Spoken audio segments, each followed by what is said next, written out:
Welcome, everyone, to our latest episode of The Testing Room, where three of the gaming industry's best video game consultants who have never actually consulted on a video game bring you new topics each and every week. As always, I'm Alex, aka The Godfather. I'm Christian, aka Sudoru45. I'm Preston, aka Funkadelic Jedi. You know, in hindsight, I think the reason we've never been asked to consult on a video game is probably because I oftentimes show up to these calls in a tank top. No, you think that would get us consultant job? I think it's because big video game knows it'd be too good. It would be too good. They'd be like, oh no, it's gonna be, this video is gonna turn out too good, and we can't have that because we need to keep fucking shoveling more garbage ass microtransactions towards people. Oh, yeah. In the world of gaming news... Oh, wait, let's actually do Preston's comment corner, but I have something in the world of gaming news I'm excited and interested just to get a very quick 1-minute commentary on. Sure. So, Preston, let's start off with your corner. All right, I got two comments, both are from Jake. One he put on the YouTube, the other one I figured he wanted us to talk about, and he agreed that yes, he did want us to talk about it. So first one is, he commented it on our video last time, and he heard me mentioning, like, hey, I don't know if I'm going to do Jedi Academy, I think we're going to move on to spin-offs. He's like, I really like Jedi Academy. Jake said this. He's like, I really like Jedi Academy. It's the one I used to play back in the day, so I really like it, if we played that one. So what we're going to do is talk about it when we get to my week, but we're going to finish Jedi Outcast, which would be next week. We're going to do a week of pod racing, so we can get that. I just want to have an in-between, and then after the pod racing week, we will go into Jedi Academy, because it is fairly short. I will do it for you, Jake, and then we'll go that way. But yeah, that's the first part of Jake's comment corner. The other comment corner is Jake wants to know how he felt about the Nintendo Direct. He asked us about it last time. He's kind of hoping we have a better opinion on this one this time. So I don't know if you guys. I'll go first. Is this part of your news? I have been so busy at work over the past 2 weeks. You guys know I traveled to California 2 weeks ago, and then this release, I'm so busy. So as we're talking, I am slowly speaking, so I can quickly Google what was announced. I didn't get a chance to watch it. I was excited about something else and actually texted it to our group. And Preston literally texted, "Shh, they're announcing a new F-Zero." Literally were the words. We're just like, "Don't talk to me." Which is they're so announcing funny a new F-Zero. Considering what the actual announcement was. Yeah. But So yeah, the Nintendo Direct happened recently. For everyone who doesn't know, it was supposed to showcase a lot of the games coming out in winter, not necessarily of 2023, because obviously winter goes into 2024. So they talked about some of those games that would come out at the beginning of next year as well. But yeah, they went through a whole bunch of them. We got to see more of Super Mario RPG. We got to see more of that Princess Peach Showtime game, which actually looks pretty dope. I think it looks all right. And then, like they mentioned earlier, F-Zero game. What starts off, it shows the old F-Zero. I'm like, you hear bump, bump. I'm like, oh shit, F-Zero, let's fucking go. And then it's like it shows, like the sprites are better. It looks great. And then like F-Zero 99 Battle Royale F-Zero. I'm like, that was Nintendo. I'm like, man, was it one of those things where it's just like F-Zero flew the screen, Press is like, yeah, and then like Battle Royale did just come up, like you said, Christian, with like 2 middle fingers holding it from the bottom. So I think it is absolutely unfucking believable that a franchise that has been disrespected as long as F-Zero, especially disrespected because they basically have released 2 F-Zero clones since, like, there was the Neo Fast Racing or whatever the fuck it was called that was like a Switch launch title. Yeah, it's like the only Switch game that came out like right at the beginning of the Switch. Yeah, I have that. That was like basically they were trying to do the F-Zero thing but not call it F-Zero. Yeah. Right. Like and then I think there was another one, but it was like they've done all this shit since, because the last F-Zero game was what, GameCube? Yeah. Yeah. And I think it was like 3DS, but still. But the 3DS one was a remake of an old one, wasn't it? I'd say that's actually worse if it was just 3DS. Well, wasn't the 3DS one a remake of the old one? I want to say no. I want to say it was. I thought it was, but okay. Double check. But anyway, I didn't play it. The last game I played was GameCube. Yes. Okay, so my point being is that it has been so long since F-Zero has gotten a fucking video game. Game. Yeah. And they have spent all this time never saying a word. People ask about F-Zero just like they do with fucking Star Fox all the goddamn time. They don't say a word about it, and they're just like, they go through this whole rigmarole of teasing all this stuff, and like Preston said, it's like the sprites come up, the song, Dude, and I swear to and God, it's basically. I was hoping for a remake. Like, if there's an F-Zero remake, it's like they remake the new old game, like put online support on there, and like it looks better, like plays better. I'm like, I would have been all about that. So here's what I thought was got gonna fucking happen. 5 So- remakes of different Mario games, and fucking you can't give me a remake of fucking some NES game. Get the fuck out of here. So what I saw when I saw that SNES was game, sorry. it's okay. It's you can be angry about it. I got upset. What I saw when I saw that trailer was I was like, okay. In my brain, what I think is going to happen is I think here's what would be cool. What would be cool is you start that trailer. It's the old. Right, that's like the old graphics, the old chiptune sound. It's coming through, and then all of a sudden, it all starts to break away and starts to look more modern. And then they're like, "Boom! A modern F-Zero Through the remake screen, from all the of a sudden original looks dope game." as hell. Right, that would be fucking cool. But Sure I would knew be. I was like, Nintendo's not going to do that. However, so I was like, let's lower the expectations. What would be an okay thing for them to do that wouldn't be as cool as the thing I just Remake thought? the original with sprites. New And I sprites. thought they were just going to remake the original, clean it up, and be like, look, guys, we know you've been talking about F-Zero, so the best we can do is give you a new way to purchase F-Zero once again because we're Nintendo and that's what we do.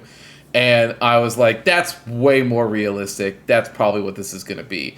And then it says F-Zero 99, and I was like, you fucking scumbags. It is so insane. There's like, yeah, anyway, here's a battle royale that basically takes that is not F-Zero at all. And they're just like, I mean, here you it's go. F-Zero with a fuck ton of cards. Now, to be fair, like, this all being said, I think it does look fun. I haven't played it yet.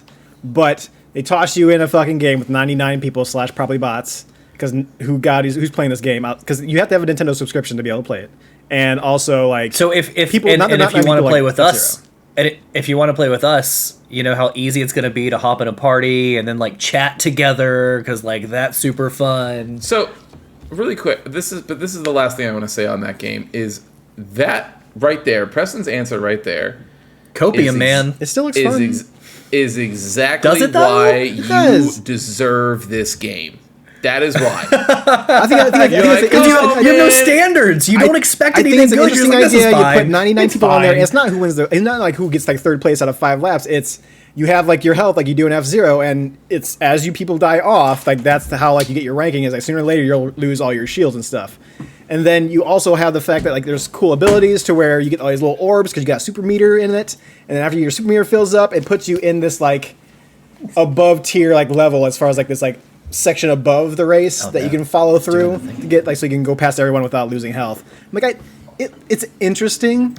I just think it'd been more interesting if they would have done like just an F-Zero game without 99 more cars in there and interesting made it if like a they little did- multiplayer focused. If not they did interesting. anything else, Yeah, but like it's not a bad So there you go. idea. But the sad but- thing is that no one's gonna play this, and they're gonna go, If- "Oh, look, it flopped, guys. People just don't like F-Zero." I'm like, "Fuck you, fuck you." If- That's what this guy's gonna say. Like, it flopped, guys. You guys didn't want to play F-Zero 99, so I guess we're not gonna give you a new game, huh? Everyone, If go play this you- game at least once. Download it at least on your Switch, just so they see a number there for Preston. For Preston. if you are already at the point where you think that it would be better if they did anything else, then that means the idea is not that good. I mean, it doesn't look bad. I also love that you just said the This words. is why you deserve this game. Please go put it on your Switch so they think people want to play it. Please. I'm not going to spend money on a trash Please. game just to like get them to make No, other you can't pay games. for it. You have to have a subscription. So if you have the subscription, just go ahead and download Oh, yeah, no thanks. Yeah, I'm not. it. I mean, if you I'm not subscribe, paying you that gotta do it for subscription. Preston. I'm not asking you to play it. I'm just asking you to download it. And you can immediately like uninstall it. Just do me a favor. Take 5 seconds out of your day, download it, and say, "Oh, you're welcome, Preston." Write in the comments, say, "You're welcome, Preston," and all you did, and I'll love you forever. Don't do that. Other than that, there was also like some other games they showed on there. I know that they showed the Paper Mario Thousand Year Doors getting a remake as well. Looks really good. Hell yeah! It's a fantastic Prince Paper of Mario Persia game. game That's the looks one good. I actually played. So Yep. it's I know it's good. It's the best one. good. It's fantastic. Got a Nintendo Museum opening up in Japan, and I'm kind of scrolling through here to see if there's anything else. Which, by the way, that Nintendo Museum is like the least interesting looking building I've ever seen. Like you are known for being a technologically advanced country where like you have cool designs and like you're on the forefront of this, and this is the most boring shipping factory warehouse looking museum building I've ever seen. Like it's like a white building with 5 garages in front of it. Like, okay, thank you. I do not care. I think so. My overall opinion, because I know we're gonna go. My overall opinion on the direct is I think a lot of those remakes that they announced in Luigi's Mansion the Princess 2, and the Princess Peach game looks cool. Tomb I think Raider? all of those games, a lot of I shouldn't say all, a lot of the games that they showed look cool to me, specifically because they were a lot of remakes of old RPGs that they released before.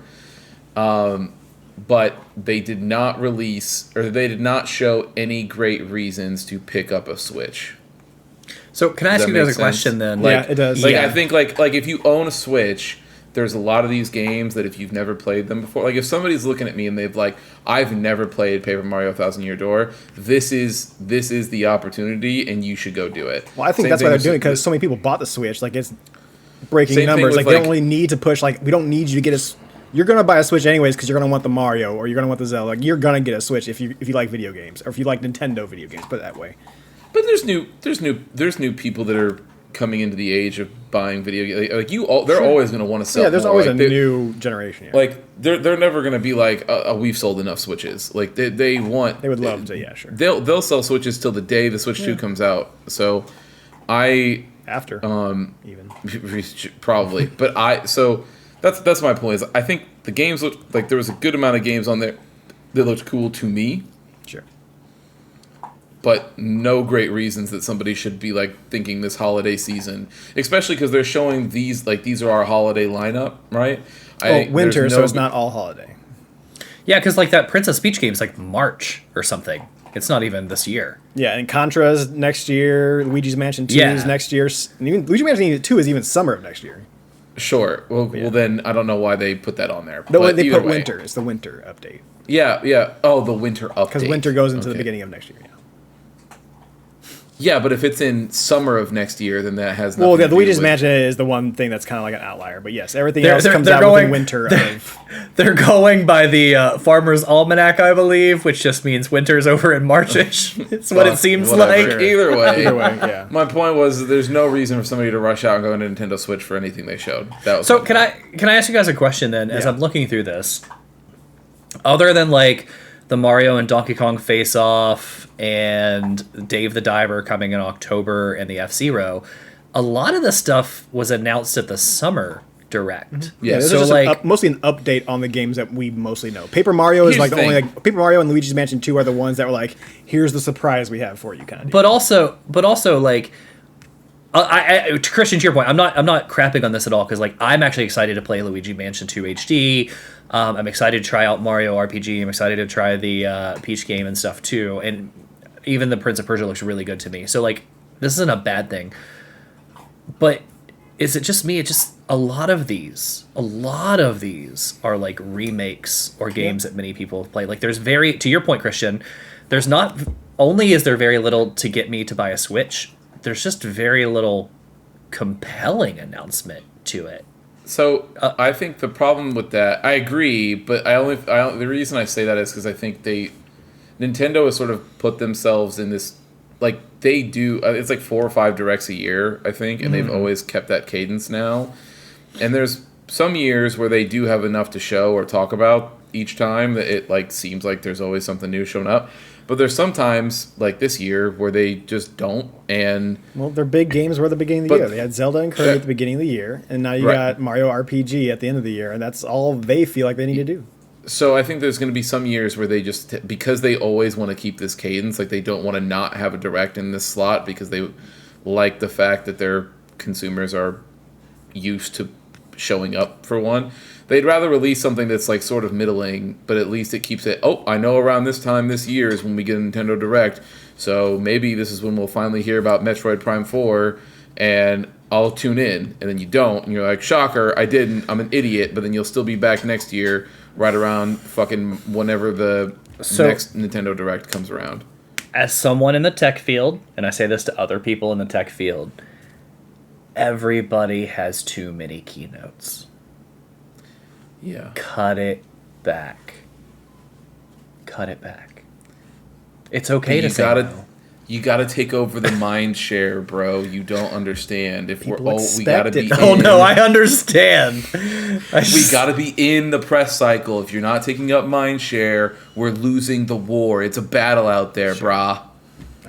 Lastly, on Nintendo Direct, I was super excited because they finally announced Funky Kong for fucking Mario Kart 8. It only took 7 fucking DLC packs or whatever, but I finally got my main character that I love the most Preston, out of can I ask Wii that I had to wait for. I'm like, Can I ask you a yes, question? fucking yeah, you got fucking all these other dumb fucking Nintendo characters coming on before Funky Kong. I'm losing my goddamn mind. I'm like, just give me fucking Funky Kong. You got every other can I ask shit you a Kong in this question? goddamn game. There's probably Uncle or Cranky Kong are in there, fucking in here. You don't have Funky Kong? He's the shit. He's the Preston. best Kong. Let me ask you a question. Yes. Who cares? Me, I you. do. Thank you. Here's the thing. I am just. It's like so crazy to me. It's like they are like the Nintendo. I and I mean this truly. It blows my mind. Nintendo is able to get away with one of the worst value propositions in gaming that I have seen in. It is up there with like EA Play as far as like you are just getting fucking dog shit in return for your money, but then they were like, here's F-Zero 99 and Funky Kongs and Mario Kart now, and everyone's like, well, my fucking however $60 a year is worth it or whatever, and I'm just like, if like okay. When Sony did their most recent price increase, 30% like up, and everybody was like, there was like a mass exodus, and everybody quit. Which 'cause one they of were them like, are doing it again? Got Right. to pay for that handheld. But that's my point. When they did that, people were fucking, and I don't mean this in a bad way. They were pissed off, and I rightfully so, right? We all canceled it. We were the Yeah, people I don't like give that we shit. canceled it a long time I ago. buy my but- fighting games on Xbox now because that's why. Right. So, PlayStation Plus is an infinitely better value than the Nintendo You're not Online wrong. subscription It's service. also infinitely more expensive.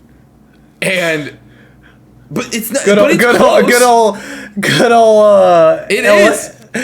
LJR over there is just gonna like his head just perked up. He was like, know, I know. I'm But about here's to the- win somebody back. It is a better proposition, but people, and again, rightfully so, left so. But then Nintendo just like is just the whole like eat up piggies, and everyone's just like, oh, it's all right, it's Funky Kong. Like it's like if Funky Kong showed up into your house, reached behind you, and grabbed the money out of your wallet, and you were like, oh, Funky Kong, like you're robbing me. He's like, hey, But it's and you're Funky like- Kong, man. and you're It's like, not so oh, far, it's dude. all right. I He's can't got stay all mad that at you, thing on his man. head. He's cool. And then man. later in the week when you're like, oh, fuck, I really want to get some coffee, but I can't because my Nintendo fucking membership just charged me. And you're like, oh, but it's all right. And then Funky Kong's sitting there down the street, and he's got a full thing of Starbucks, and he's like, I'd love to give you one because I just bought some with the money that I just stole from you, but I won't. And you're like, oh, that Funky Kong's a crazy character. It's all right. He deserves all that Starbucks. It is fucking mind blowing to me. Nintendo gets away with this shit. I'm so happy. They will always get away with it. They will always get away with it, and there's nothing anybody can do about it, and it's fine. But I like because I know that they deal. Nintendo is the only company whose nostalgia is like a 50 caliber sniper rifle bullet, and there is nothing anybody can do about it. As soon as they, because here's the thing, I'm not even immune to it. I'm speaking this as somebody who the second they release a Metroid anything, I'm like, hey, Nintendo's back, baby, we're here, woo woo woo. Like I am all about it, but I'm only lucky that I have gotten Metroid Dread and the Metroid Prime remake close enough together that I'm like, I'm cool. Like, I can deal with the fact that Metroid Prime 4 isn't here, even though it is fucking crazy. The way we talk about Beyond Good and Evil 2 is the same way we should talk about Metroid Prime 4. And but except that Metroid Prime 1 and 2 and 3 were good games, though. Fair, but that's not what we're here to discuss. But that's so but I just we'll talk I about that think my point. Here's the thing that kills me too. Like, and Preston, if you're happy, I'm happy for you. But like, the thing that kills me is, as a consumer, you should be. I feel like you should look around and you should be like, hey. Over the past year, like, companies have given me really good stuff. Like, they've given me an amazing, like, side-scroller beat-em-up Teenage Mutant Ninja Turtles game. To that point, I got a new Metroid game a while back that was really good. Like, nowhere free on Game Pass. Like, you're getting some of these really good games. Bomber Cyberpunk came out, and I feel like because you should be able to look at that stuff and then turn to Nintendo when they announce something like F-Zero and go, no excuse. Yeah, but if I don't touch the game, they're like, you don't want that. You don't want then. You didn't want 99. Fucking gave you that? You want it? No, you didn't want it. So you don't want F-Zero now, huh? You don't want it? You don't want it. Okay, we're good. You're letting them control the narrative. Now, say no, but you want it. I'll give you my money. Not if all of you said I'm not going to play this stupid game. Nintendo, man. It's billions of people. Here's the thing. In spirit, I agree with Alex, but in practice, I agree with Preston. I agree with you that if everybody said, Nintendo, we're done with your shit, and we're not supporting this shit anymore, eventually, and that is a long eventually, because they are sitting on a Smaug's treasure hoard of money, but eventually, they would be forced to close, and their IP would go up for sale. And it would go into people who would actually treat it right. In practice, that will never happen because you would never, ever, ever be able to get people to do that. But that's just so drastic. I don't even mean that much, though, right? Like, I'm not even saying that because to what we just talked about, there are good Nintendo games coming out, and we've gotten good Nintendo games recently. But like, it doesn't, because Nintendo does good games. All that means is like, just don't play that F-Zero. If you all didn't play that F-Zero, if some top streamers or something, which Nintendo doesn't really have like top streamers like other games do.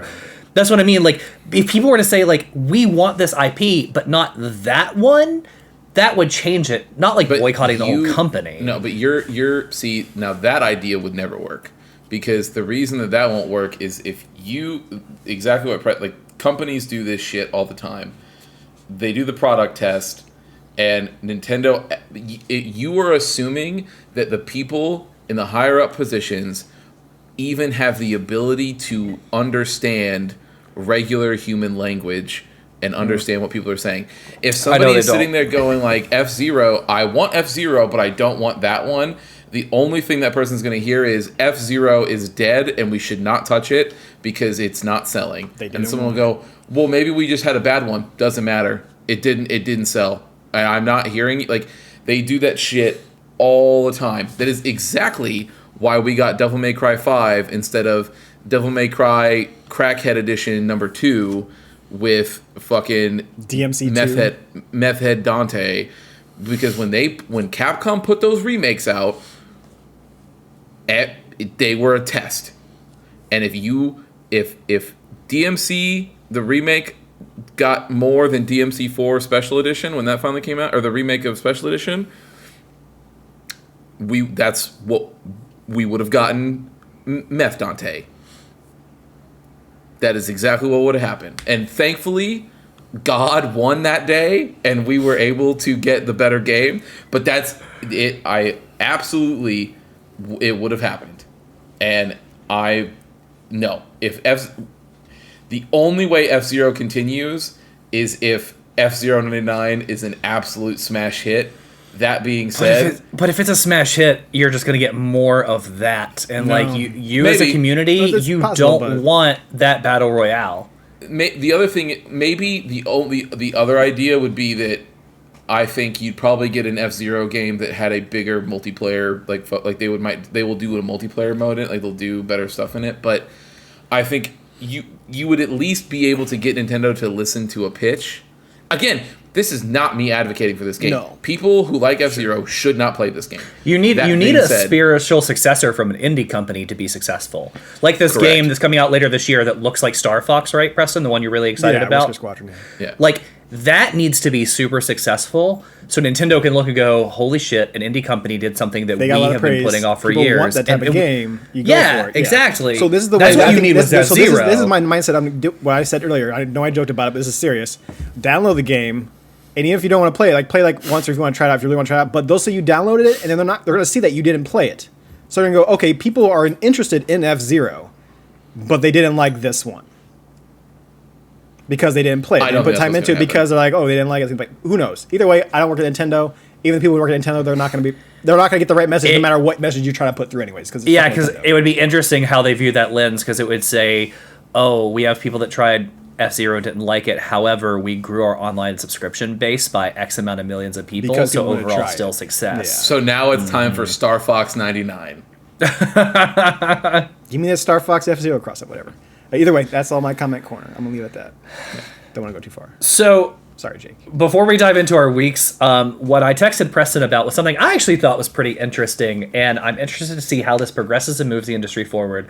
Apple had an announcement on Tuesday, and one of the things from that announcement is that they said iPhone 15 and 15 Pro, I believe, have hardware accelerated ray tracing, and with that will come a few games. Will come native support, so not cloud streaming, like actual Just from the download game, native support for Resident Evil Village, Resident Evil 4. So when they said that, that's like two pretty big gets. They also said Honkai Star Rail, which is fine if you want to gamble. They also said Genshin Impact, which is fine Can I if you just want to say, gamble. Those are the two same games, yeah.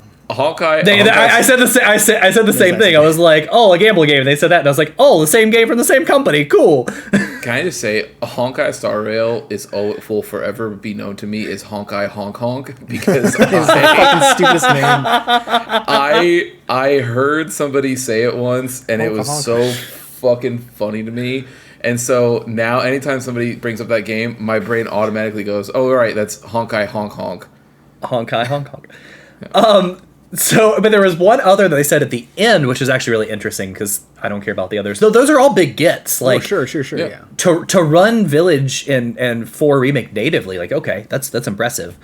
But they also said Assassin's Creed Mirage, which to me makes me think if Assassin's Creed Mirage is coming to iPhone, that should probably mean it's also coming to like Mac and other things day one, probably, which is a big get for Apple. But like just iOS and platform. in general, what I want to know what you guys think. I don't think that people are going to start playing first-party games, AAA games on their phone. It's not sustainable. Your battery's going to be like an hour. You might as well carry a battery backpack around, right? I also tried with How- Apple Arcade too. Also, it's going to get hot. But Apple Arcade was different because Apple Smaller, Arcade's like bite-sized pieces, like more like Xbox Live Arcade stuff. Yeah. yeah. I mean, it's like app games, right? The only other game they had on there was Pathless that was console. Yeah. But like even that was a small self-sustained game, which we might come back to that one day. We should. I in haven't our played it book yet. club. Yeah, we should do it. it in our book club. We might do it in our book club because it's a short. good It's one. fun. Put it on your list. Anyway, so I don't envision myself playing a game on my phone, especially not with touchscreen, and I'm especially not going to carry a controller around for my phone. That's all dumb. But what do you think about the capability of running AAA games on a phone? Like, I actually find that legitimately impressive. It is impressive. That our So- phones, that a phone is to the point that if you want to, you could probably play something near as good as the PlayStation Portable console thing, and you can take it out of your house. Well, so the PlayStation Portable thing is just streaming, right? Like, so Exactly. It's not, That's what it's not I'm native, saying. That's what I'm right? saying. So it's not the same. Like the PlayStation Portable one is just it's whatever. It's just That was just a Sony. That was just a I Sony. know. thing. no, but you could Bluetooth any controller you want to your phone and just have it like put it up on the So- side and play a game. I think in general I think it's good. I think you should have as many I'm a person who believes that you should be able to enjoy games whatever way suits Whenever, you. Right? I wherever, personally my sort of handheld travel thing would be a Steam Deck or a Switch, like a full handheld that I can run something locally, whether it's lowered settings or not. And obviously that's what this will right. Like like the iPhone 15 version of Resident Evil 4 is not going to be like your PC running a 480. No, I think right? Like, I think they said 30 frames like solid, Right. Which is not 60, right? So 30 solid. Don't Who knows expect what it on the Assassin's Creed will phone. be? Yeah, it's fine. I'm sure, and Yeah. honestly, I'm sure it'll be 30 FPS locked on probably whatever the low equivalent settings would be to try to keep battery life to be as high as possible. And again, that is not being dismissive. That is fucking wildly impressive that you It's are gonna have getting a better game to battery run life like than the that. fucking PlayStation controller, so you're already better off that way, anyways. True. You'll be able to play That the game being for s- longer. Probably, Yeah, probably I'll the honestly- same. Probably the same as my Steam Deck. The only downside is if my Steam Deck dies, I still have a way to make phone calls or send text messages. Yeah, fair, right? Yeah. The only thing that I worry about is something that we're seeing with Baldur's Gate 3. Now, of course, this is unconfirmed, but like what we were talking about last week, where we were like, the Xbox version is delayed because they're definitely trying to get the Series S version to run Act 3 because Act 3 is so fucked up. Dude, I was in Act 2 today, and my computer is a beefy computer, and I was in a fight in a inn with like 40 Started to get some people. chug. Oh boy! Started to get some Oh chug. boy! My computer's gonna die at that point. Yeah. I had a. We'll talk about it in the weeks, but I had an Act 3 thing that was kind of similar. But either way, so that's my point, right? Same. So I think my only worry becomes future state. Like, say Resident Evil gets like, especially since it's Resident Evil 4, and there's people who will buy that game again no matter what.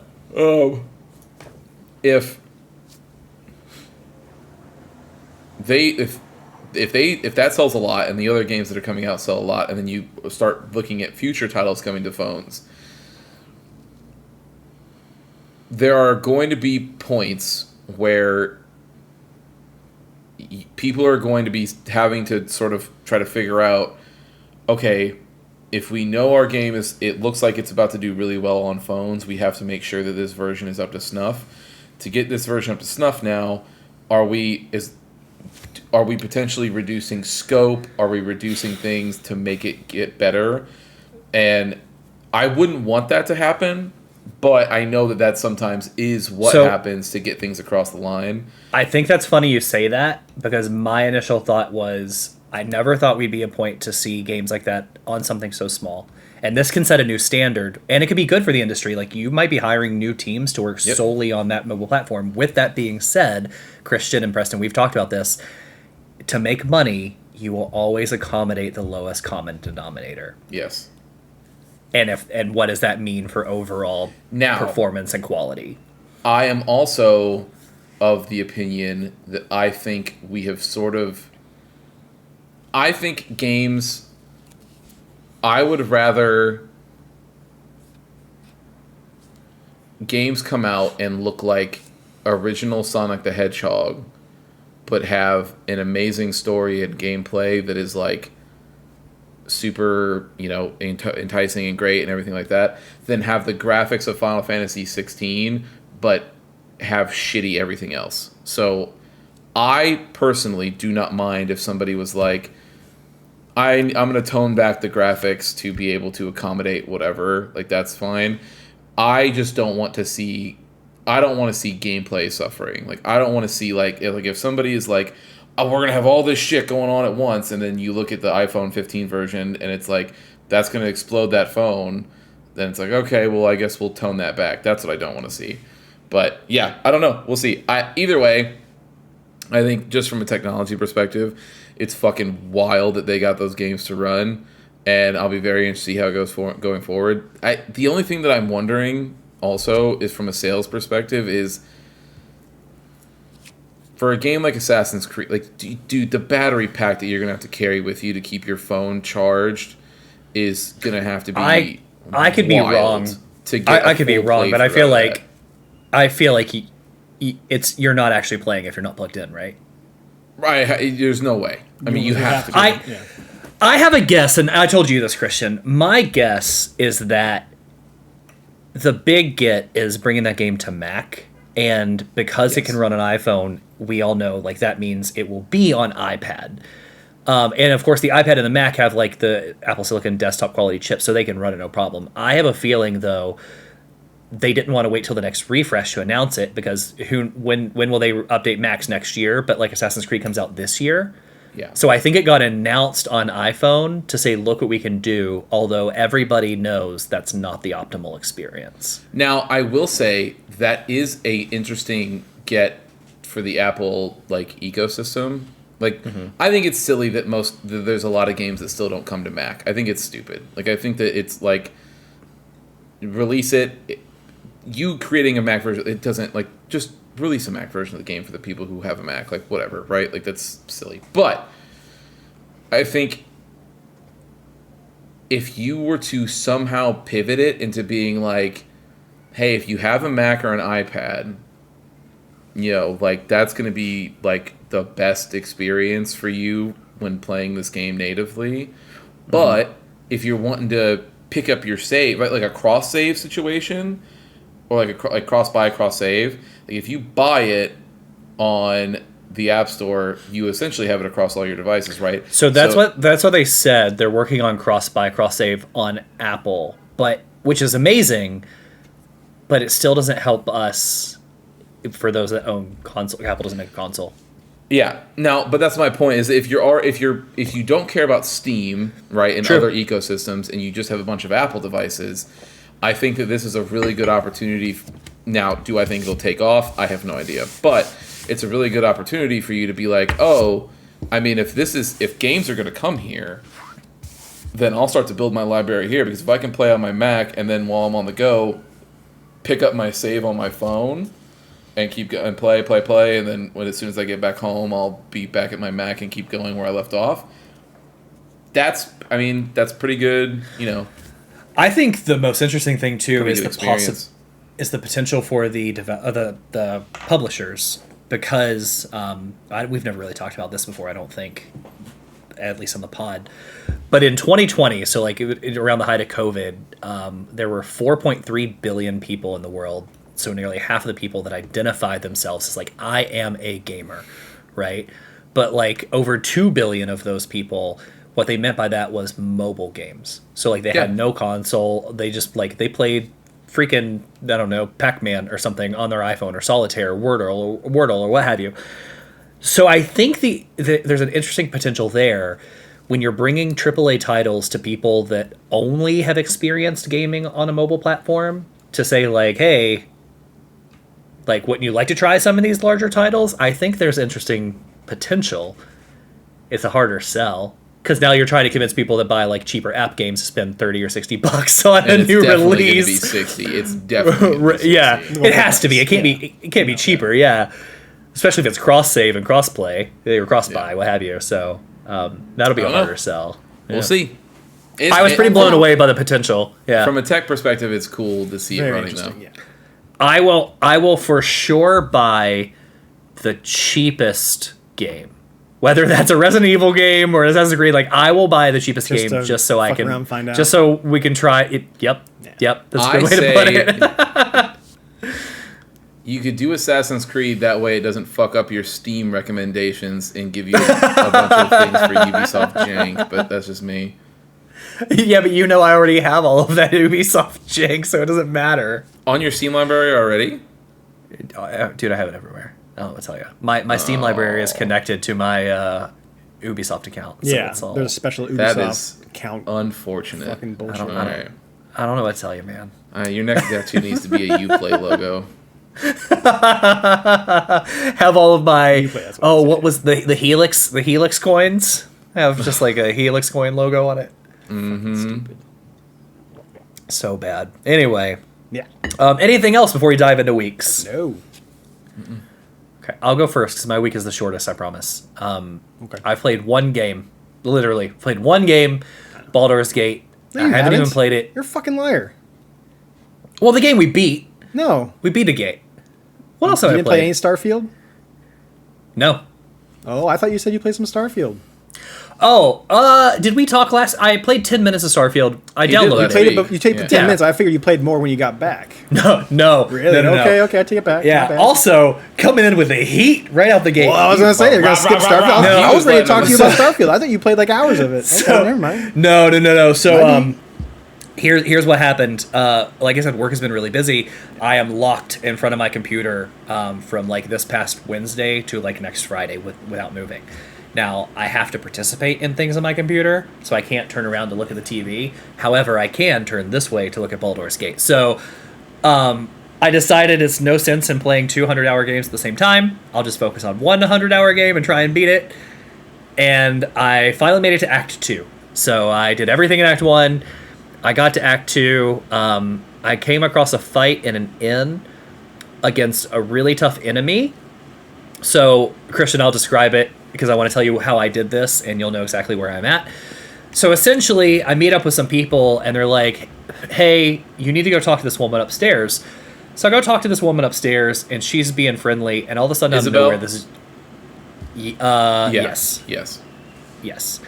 And all of a sudden, this dude drops from the sky, and with him comes a ton of minions, like demon minions. And with this fight, they just kind of ambush you. And if they kill her, they take her away. Like, they pick her up. So if they kill her, they really just knock her out, pick her up, and take her away. And you fail immediately. And I didn't want to fail this.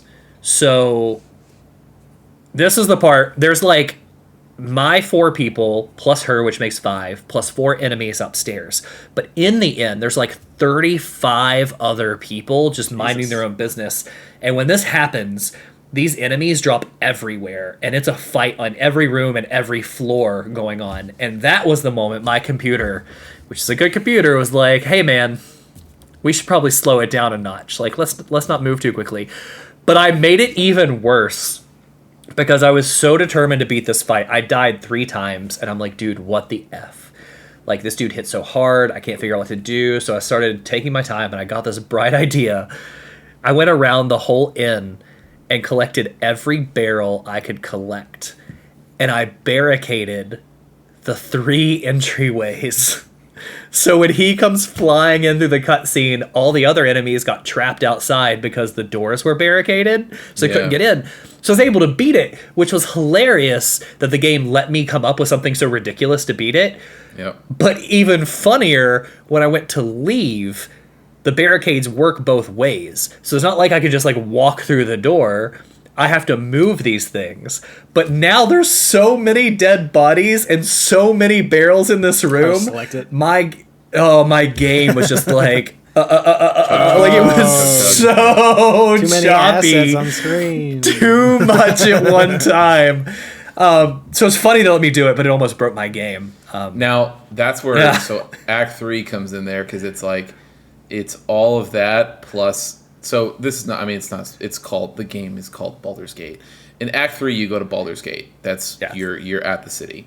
So imagine what you're talking about, but then hundreds of people with their own pathing, where they're talking, all these different buildings and things. So then when something happens and you're in the fight, like in a fight in the city, and you've got people running around or walking or running away or doing this or doing that, and it's all stuff. There's times where I'll go to press attack on somebody, and then my character will just not move. The damage numbers will pop off, and then like a solid 10 seconds will go by, and then the animation happens. I had a couple of those like, where I had some where the animation would happen, but then the whole HUD would go away, and for like 10 seconds, and then the HUD would reappear and be like, "It's your turn." It's like, "Oh, cool, thanks." Yeah, sweet. Yeah, whatever you say, man.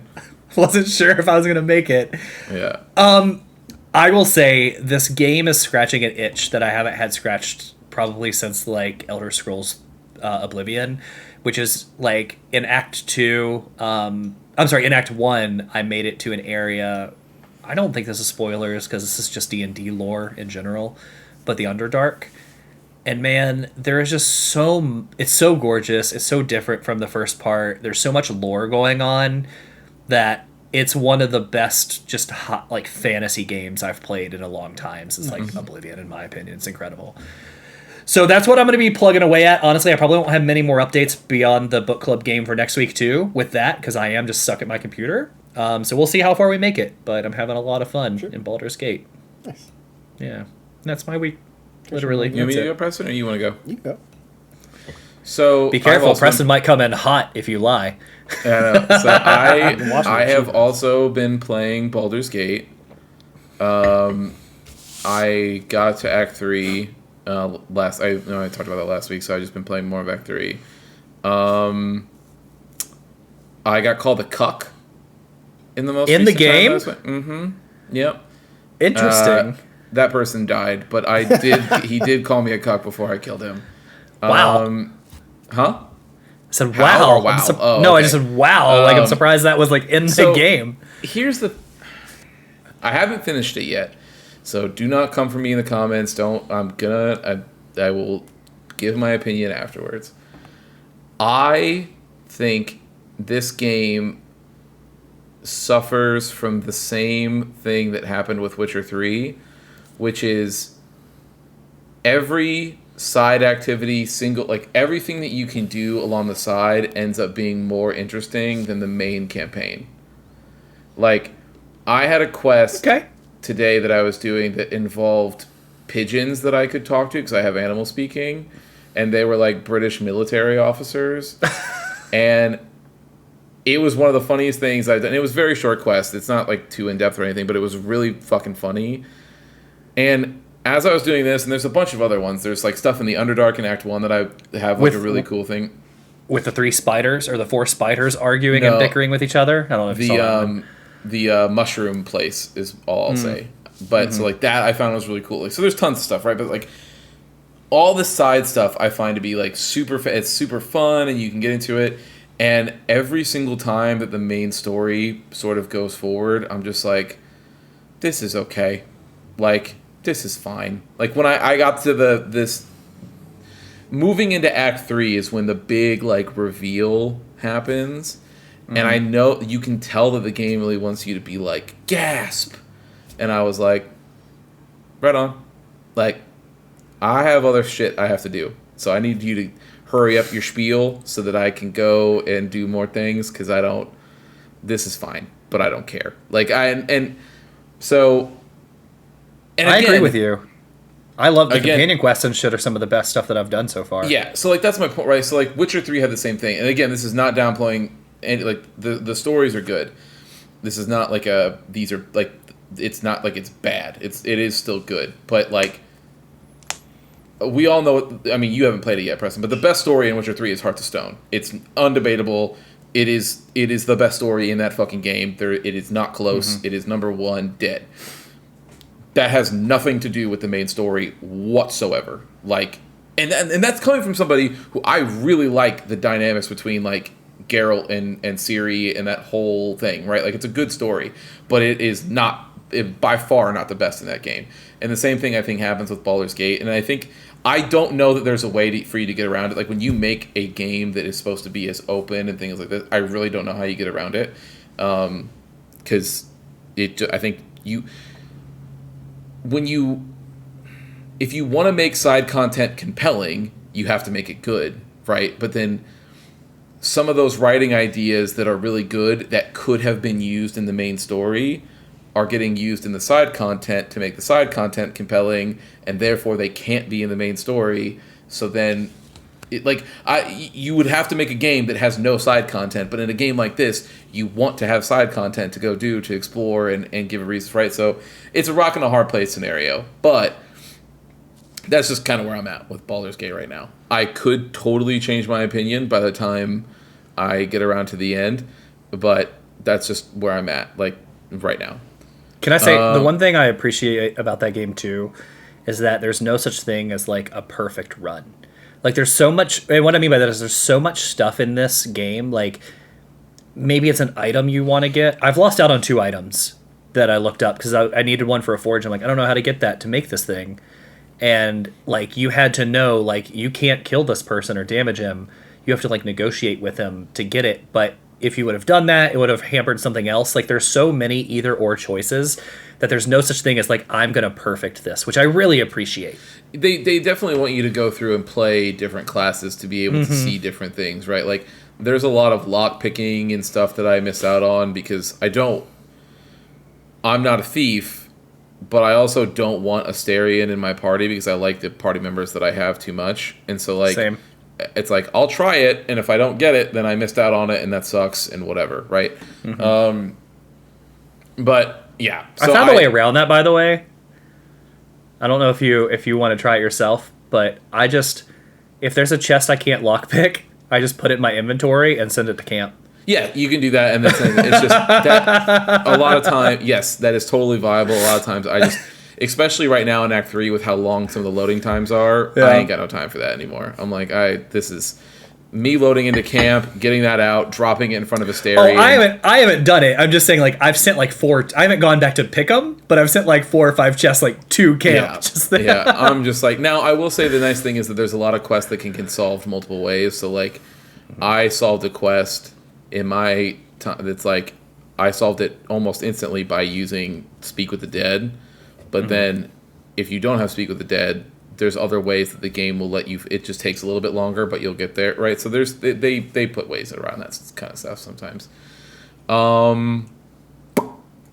So yeah, I played that. That was the most recent game I played. I played some more EDF last night. Preston was hanging out while I was playing that. Game's dope. Yeah, man, EDF is fun. It's like the very, very dumb fun. Like looks like you guys are giggling your ass off the entire time. Yeah, it is. It is very a dumb fun game. I think, like I've said before, this game you have to play it with multiplayer. If you're playing it single player, I don't know why you It's hate just a yourself. sad, lonely experience. Yeah, man, I couldn't do it. But playing it with friends and just messing around, it is just a fun game. Just to sort of just turn and just listen to the dumb like Starship Troopers-esque things come over you. The mission I played last night was, my favorite mission last night was me getting to take control of this giant Pacific Rim mech and then punching this Godzilla thing in the face and like Very wrestling with it, basically, like doing combos on it. It was super, super fun. Yeah, I love the music and all that other stuff is really good too. There's a lot of things like just the corniness of it to like it's a good time. And to end, Yeah. I have started and beaten a game since last week Yes. in true Color me surprised. Christian fashion. And ladies and gentlemen, I'm happy to report I am currently content complete on all Trails games that have been released in America. Do you feel empty now? Like, are you actually sad that you don't have another one to look forward to? It is weird, yes, but so It's kind of insinuating. it's weird. I think I would feel worse if it didn't end with such a nice bow on it, and that the next game is going to be in a completely different like region of the country. So it's going to be removed from everything that it happened. So If the last game was your last game, it would be a little bit different thought. yeah, yes, but it is weird because this series has forever changed the way that I will think about JRPGs. Like, it is a case where going forward, any JRPG I play now will hit different. Like, I will be like, I'm going to be probably far more critical on the story or whatever mechanics, anything, and because I've seen it done in 9 fucking games, like, over, right? So, like, but man, it was a trip. So, Trails into Reverie was the one that I played, and it has sort of the same setup as Trails into the Sky 3, where it is like it has a completely different setup than the other games that are around it. Like it does this weird, it's like you're like sort of jumping between like protagonists and doing things like that, and then sort of piecing together the story in timelines as it's coming down, and then going through it like that. I think that it doesn't work as good as Trails in the Sky 3rd did, but it's still very good, and it has really great like moments. My biggest problem with it is that I'm done with the Cold Steel cast. Like I understand what they were trying to do when they were trying to like appeal it to a broader audience, especially like the Persona audience. But it does end up taking away from the Trailsness that I've come to know and love so much from these games. And in doing that, it makes it so that like the thing I said to you guys earlier, this was a few weeks ago now, but the thing I said where I was like, the Cold Steel games, their interpersonal stories, like the localized story to the Empire, I have liked the least. But what like world events happen have been my favorite, right? So like that continues here. It's like there are choices and things that they do that like Reen is who's the main character of all the Cold Steel games, and he's one of the main characters in Reverie.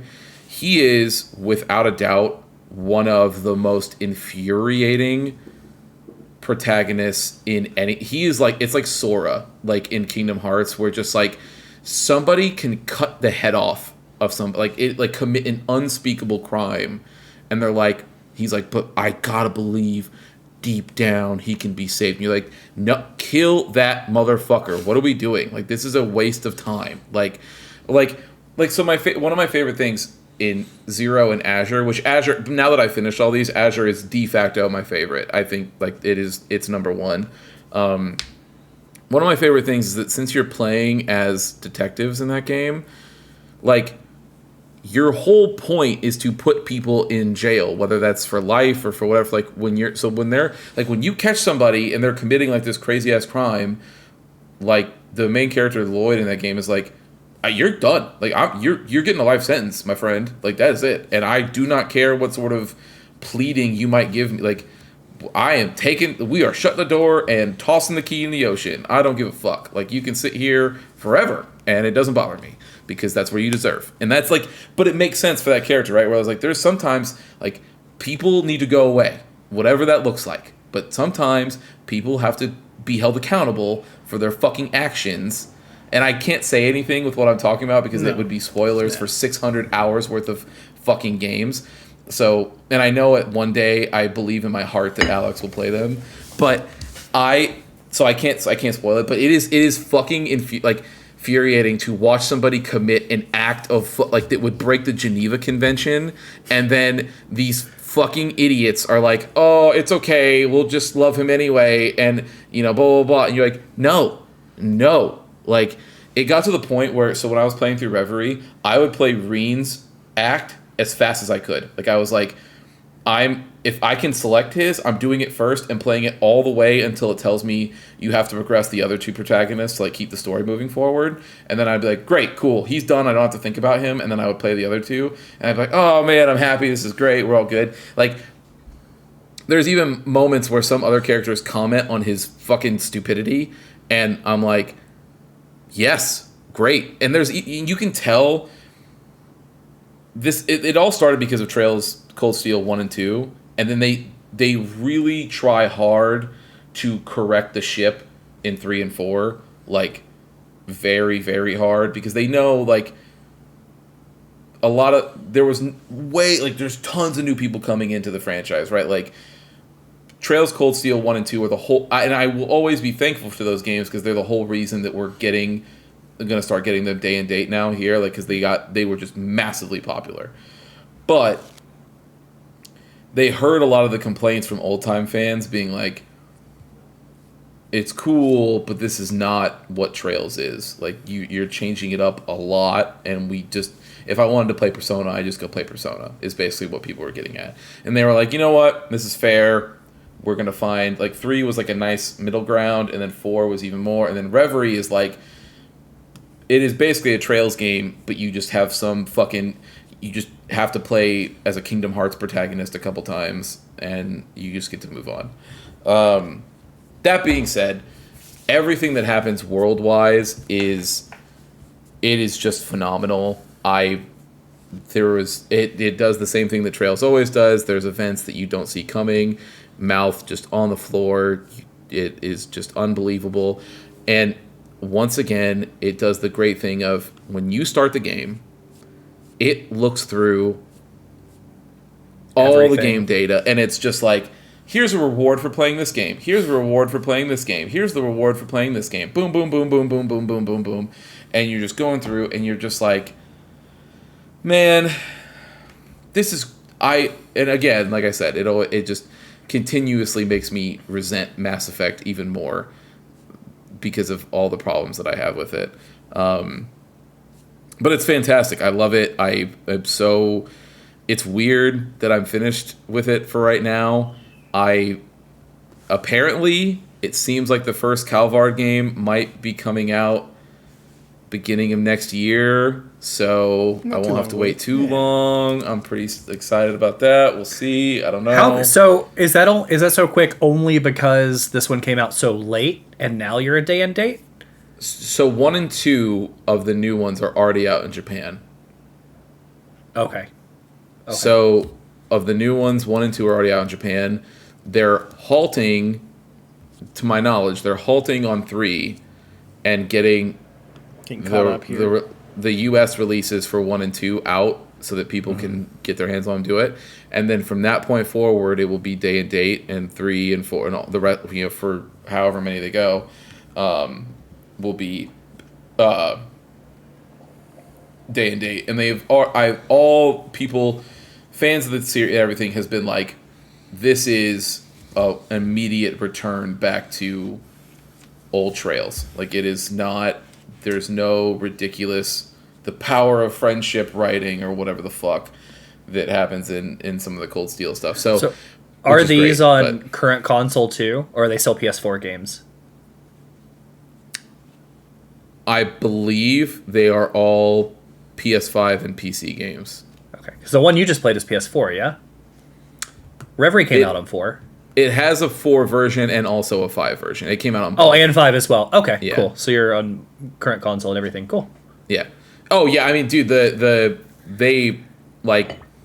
push, like, I mean, it's still just a JRPG, so it's not like the most crazy intensive thing in the world. But they it took full advantage of my graphics card. Like it looks real good. Yeah. Nice. For sure. So. But yeah, man, that's it. I'm caught up. I've done everything there is to do in the stuff. So I'm here. I finally am caught up on the world. So Preston, just be prepared to do wellness checks on Christian because he has little to look forward to now. So. No, that's not true. No, he's got all these other fucking games that came out this year that he needs to play now. Yeah, there's tons of games out, but that's when I will get to those games. Christian is probably like next year because everything from the COVID backup has hit this year, which means they're not going to pump out new games next year. So like next year I don't know, will probably be. Well, we're also got the year. possible strike with the gaming industry, so you might have some. That's true. That's true. So we've also got a lot of delays because people are porting their game off Unity and moving it to new engines. Yeah. Because of all that, and who knows? Maybe we can do a side quest about the Unity stuff at some point. But yeah. So then the only other game I played was Starfield. I put some time into Starfield. Nice. I made it to. I'm assuming I made it out of the tutorial. I guess I made the it mine to area. I made it to New Atlantis City. Yeah. So the next area you go to. Yeah. Yeah. Or Whatever next that area you means could for go everybody, to. Yeah. It's great. It's cool. I like it so far. Good. Yeah. It never ceases to amaze me how I'm able to do. But like, I found a bug within like the first like maybe 15 minutes of playing this game where I had a character just like slingshot himself across the map. Like, I just watched this character model just be like womp womp and then like come back. I don't mind stuff like that. I think it's funny. It's fine. I think that as long as I do think it's interesting, the conversation that people have about bugs or general like bugginess about games, where it's like, if you really like a game and then a fun bug happens where something like it's like weird or goofy, people are like, "Oh, this is hilarious! Look at this funny thing." But if you're looking to be negative about a game already, and then what I would call like a funny game bug sucks, it's happens, broken. you're like, "Fucking look at this piece of shit!" Blah blah blah. Told you. And it's like really That's I mean dramatic. that is the world today, right? I That's know. Steam comments and everything else. Like the game is Yeah. hype, and then the day it comes out, cue all the negativity. Not So- to mention, it's a Bethesda game. But that's to that point, Preston, about it being a Bethesda game. It is absolutely the most stable Oh, yeah. Bethesda That's game why I've you're- ever yeah. played. Because even outside of like the little funny bugs, I have not had a dip in performance yet, and I have not had a crash or anything. And in old experiences with old Bethesda games, I've had plenty of those. But I have not had a single one in Starfield yet. So I mean, fingers crossed hope it continues. But I love the aesthetic. Yeah. Like you Yeah. guys know. I think like- we're kind of the same. But like, I love high fantasy and I love space, and like, man, they are just checking some This boxes is for like me right near now. future, like very all like NASA Yeah. aesthetic. Like it's blocky, but it's rounded blocks everywhere. They call it Yeah, like it's like I think their whole thing was like NASA Punk is what they were calling it. Yeah, Sure, and, yeah. and the ship like HUD with all the like consoles. It's so It speaks good. to me. Yeah, it's Yeah. cool so far. So a lot of fun. I've barely touched it. I just Same, yeah. was messing around it, but it's been fun. But yeah, that's Week. it. I think. Yep. How was your week, Presto? Week's been good. Also playing some Starfield. I'm about 6-7 hours in. It hasn't super got me, but when it comes to those kind of games like the Fallouts, the Elder Scrolls, you play those games, you kind of just get into the world, and the world kind of forms around you, and you start having cool events and things happen. I've been watching our Discord, other Discord that we're in, and it's two people are in there having a lot of fun with it. They're kind of sharing like little morsels here and there of the cool dumb shit they've gone off to on the side, and I keep on hearing that, like you said about Baldur's Gate, like the side stuff is much more entertaining and fun than just mainlining the entire game. Yeah. So right now I'm just kind of mainlining the game, to be fair, but I'm also making my own decisions. Like I went a little further into the game. There's a point to where you're going off quests with certain characters, and I'm going to this one world, this one character, and I'm trying to go into a bank to get some information from like whatever archive or whatever storage area they have in there, and it's being held up. So you're asked like, oh, they don't want to talk to the sheriff in town, so maybe they'll talk to the new guy. So you're going in there, you have to either de-escalate it, or there's a bunch of options you can go through Bethesda style to kind of get past this point to get on to the rest of your quest. But there's also like just the dialogue choices they have in there. I think are really interesting the way they do that, to where you'll have your 4 or 5 dialogue choices if you're trying to persuade, put it this way, and it'll give you like a little meter at the bottom that shows you to fill this meter up to get like what you want out of it, and then you choose dialogue and it shows the points you will get if that dialogue passes. And there's one guy in there, and this is not really spoilery, but like when you get to a Christian or Alex, you'll know who I'm talking about possibly if you get to the point. But it's the main part of the main quest, and you're needing to get like, I think it's a map. And you go there, the person there is like not happy to see the person you're with, and so they're like, fuck you, I took the map, like blah blah blah. It's like, you think you deserve this, blah blah blah. And the guy's like, fuck you, do what you need to do and get the hell out of here. He's like, but I'm not giving you the map. Okay, so you got options. You can talk to him, you can try to convince him, you're not going to do that.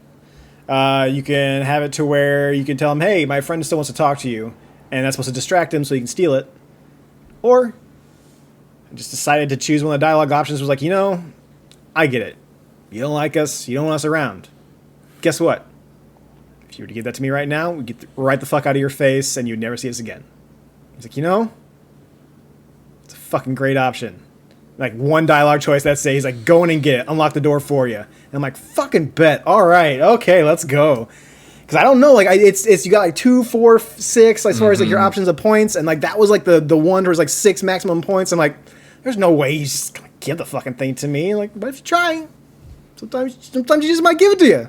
It's not like a 100% yes or no. It might work. So that was fun. I haven't got too much into the ship building. I don't know if like where I need to get parts, but I'm sure that happens later on in the game. But I have been able to change the color of my ship. I've been like designing it that way, so I've done all the different colors. So I got this dope ass purple black ship with like some blue highlights on it. It's dope. And I renamed it.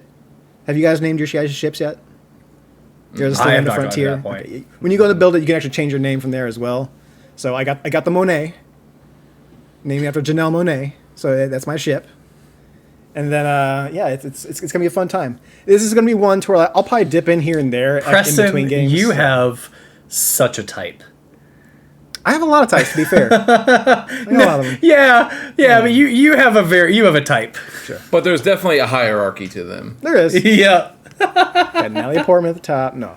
But yeah, this is definitely gonna be that game that I kind of like dive into in between games because this is gonna take a lot of time.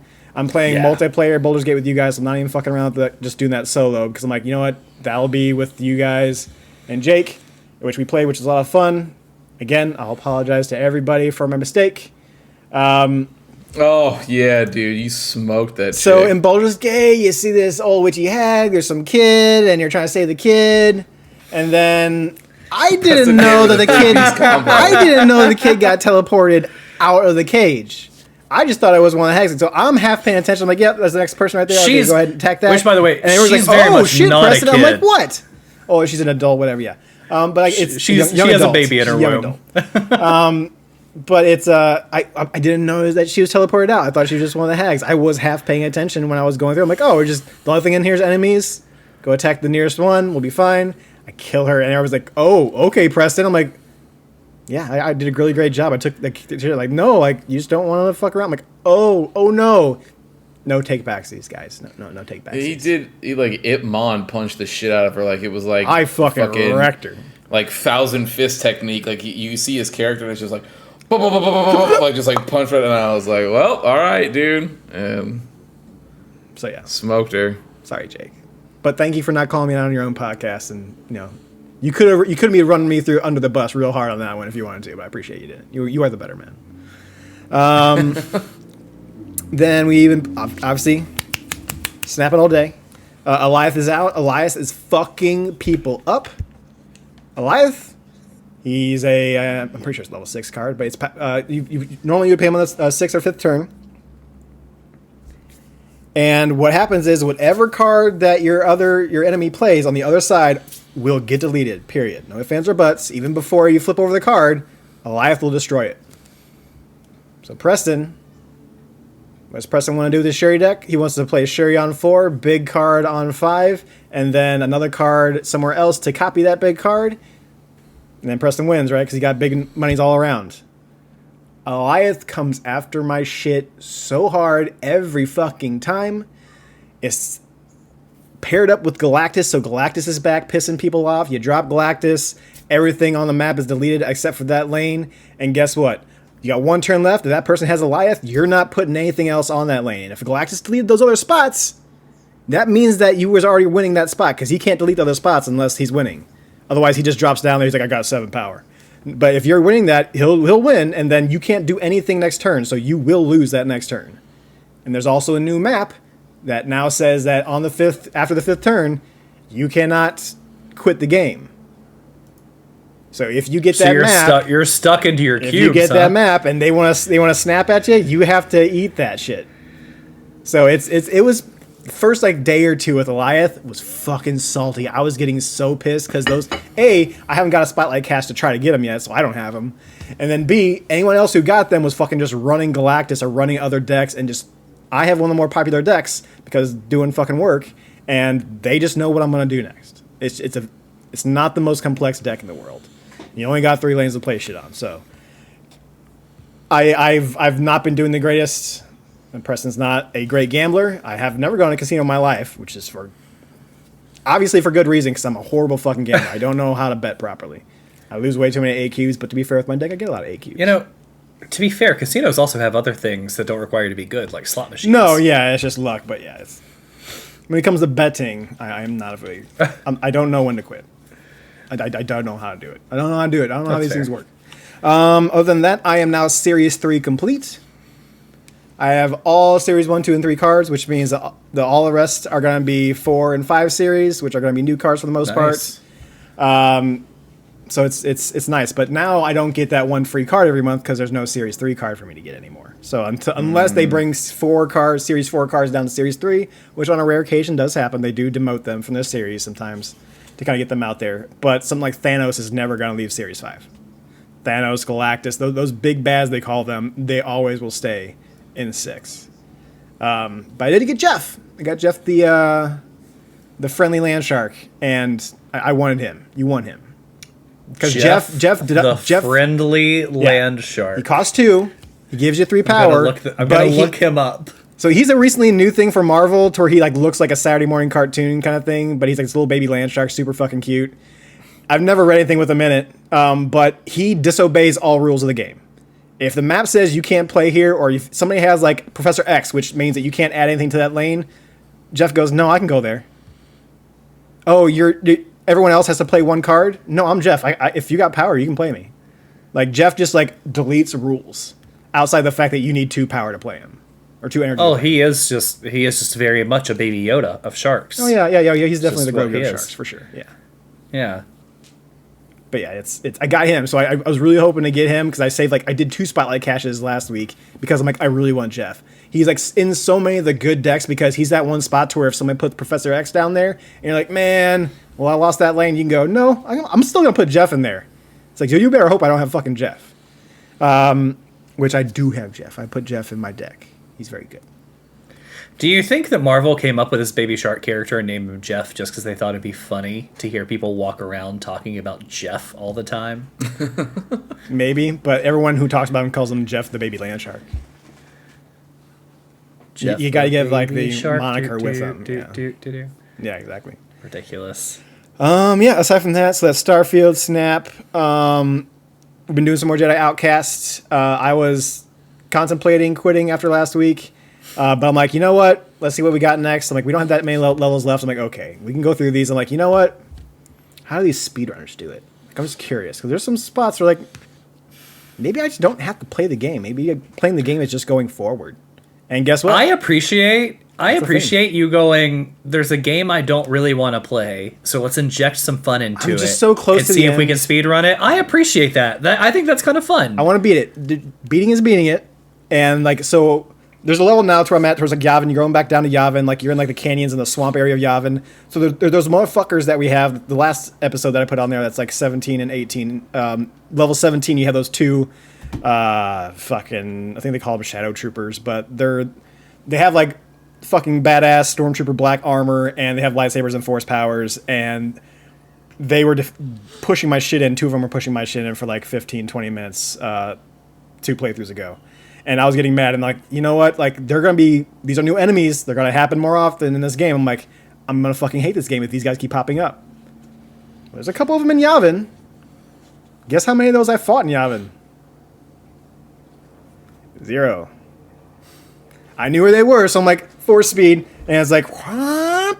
And I'm like, okay, I'm like, hi, bye. Hi, bye. Just like walking right past them because there's no doors I need to open up or unlock or do anything with. So I'm like, I just keep fucking going. And that's what I did. I just kept going. It was amazing. I didn't have to fight any of those motherfuckers in the Yavin levels. So yeah, it's a lot of fun. And there's one point to where like I got stuck in the swamp trying to get over this rock after I passed 2 of them back there, and you can hear them coming after you. Kind of, you hear their lightsaber igniting or whatever when you're coming after you. I got stuck in the water. They got stuck in the water. They don't realize what's up and down the water, so those motherfuckers drowned. That was really nice too. That was a lot of fun. So we got through 4 or 5 levels last time. Normally I get through like 2 or 3. Got through 4 or 5 levels, and we have 2 more levels left. So next week we will be finishing Jedi Outcast. If I got a little extra time at the end of that playthrough, we'll do a little bit of multiplayer at the end just to have fun with it. Then we'll do pod racing for a week, and then we'll do Jedi Academy bouncing into that. Jake will do Jedi Academy. I saw it was short, but we'll see how I feel. We'll see how we get into it. I don't want to crush your childhood, so I don't want to talk too much shit on it, but these games are a little rough. But maybe that one's better. Well, who knows? We'll see. We'll find out. Other than that, I got one more game I'm about to play, and I got one game that I'm almost finished with. So I'll probably finish 2 games next week in Christian fashion. Bomb Rush Cyberpunk, I'm pretty sure I'm at the last level. Where you at? You fight the boss in Matan. The boss falls off a cliff. Boss is not dead. He comes back up as some fucking crazy version of himself. Yep. You fight him and you're like, there's no way it's that easy. Of course it's not that easy. And then he runs off and I'm supposed to go fight him there. And that's where I stopped last night because I'm like, you guys even jumped off Discord. I'm like, I need to go to bed. But I'm pretty sure this is the last level. That is the last level. Okay, so yeah, I'm going to finish Bomber Cyberpunk next week. I'm super excited. That game is phenomenal. We've talked about it a bunch. I'm living my BMX bike fantasy. I'm getting new bikes. I'm like, oh man, I got a new bike the other day. It was like white body frame, black handles, black wheels, and pegs, and I think something like a light brown. It's a lime green tires. And I'm like, this fucking bike looks nasty. Fucking love the way this bike looks. Getting a whole bunch of extra songs, getting different types of pieces of artwork to toss up on the walls. So the song that's in the city level. Dude, I almost texted you about that. Fucking when that thing hits and you're in favorite song. Fucking that song is really good. It's really good. Yeah, I love that song. It's definitely got the funk for sure. But yeah, I'm loving that. And those after each section you go through, and sometimes you feed a boss, sometimes you don't feed a boss, but you do to progress the story. Like a big parts of the story are like the mind palace that you kind of get in this game. Yeah. And those are just like the balls to the wall, weird Katamari Damacy looking fucking areas to where things are floating around, things are attached to each other in balls, and you're trying to grind and get to the end of the area to where you can spray paint one thing. Here's what I want from this game after going forward. Someone already made a multiplayer mod. I want this to turn into Grand Theft Auto 5 style multiplayer. I want people making levels and maps. I want it to go fucking weird, balls to the wall crazy. And I want it to be run base or let's see who can get the points if they go through in this entire thing Mario style. There's so many possibilities of what you could do with that. And then those mind palaces just make it more to where you don't just need a realistic setting. You could just have a floaty area to where I'm grinding on school buses and stuff to get over there. And if I fall through the floor. There's little metal fish flying through that I have to grind on top of to get to my next section. Yeah. Those are my favorite. Those are the great. best. There are so many cool things that happen in those mind palaces, but it's a fucking fantastic game. The ratings and the reviewers have done me dirty through my fantasy league. Fuck them. It's a great game. It's a fucking great game. It's so funny to me because you see it's one of the games that has the most split user score versus critic score. User score is an 88 or a 92 depending on which site you use. And then critic score is 70, 78, and you're just like, dude, what the fuck? Okay, whatever. Why are you even playing this? It's a game you didn't want to play, then you played it and reviewed it. And then people are sitting there in the review, they're like, it's clear that it's just an homage to Jet Set Radio, and it's that's exactly what it is, you fucking moron. That's what they set out to do. Whatever. Somebody, I read an article today where somebody called it a ripoff, and I was like, I'm pretty sure it was just a successor. Yeah, if anything, yeah. Yeah, and it's also not a ripoff when you get all of the original people that did the all the stuff from it. But yeah, okay. It's more they did it for you, Sega, kind of thing. Yeah, whatever you say, Idiots. Yeah, people are stupid, but that game rules. Game rules. Game's fantastic. And then I have loaded up behind here, which I might touch a little bit later on tonight. I bought the gamer edition of Mortal Kombat 1. Technically, when it comes out the beginning of next week, I can play it now because if you get the gamer edition... Because you're a gamer. Yeah, I'm a gamer, a true gamer style. Payday happened, so I got the gamer edition. And then not only do you get it early, but you get Shang Tsung, so you get him immediately. And then you also get the exclusive gamer edition skin, which is Jean-Claude Van Damme's likeness as Johnny Cage. Oh, I saw that. Johnny Cage is the inspiration for... Jean-Claude Van Damme is the inspiration for Johnny Cage, and they finally were able to get his likeness and get him to do voiceover for it.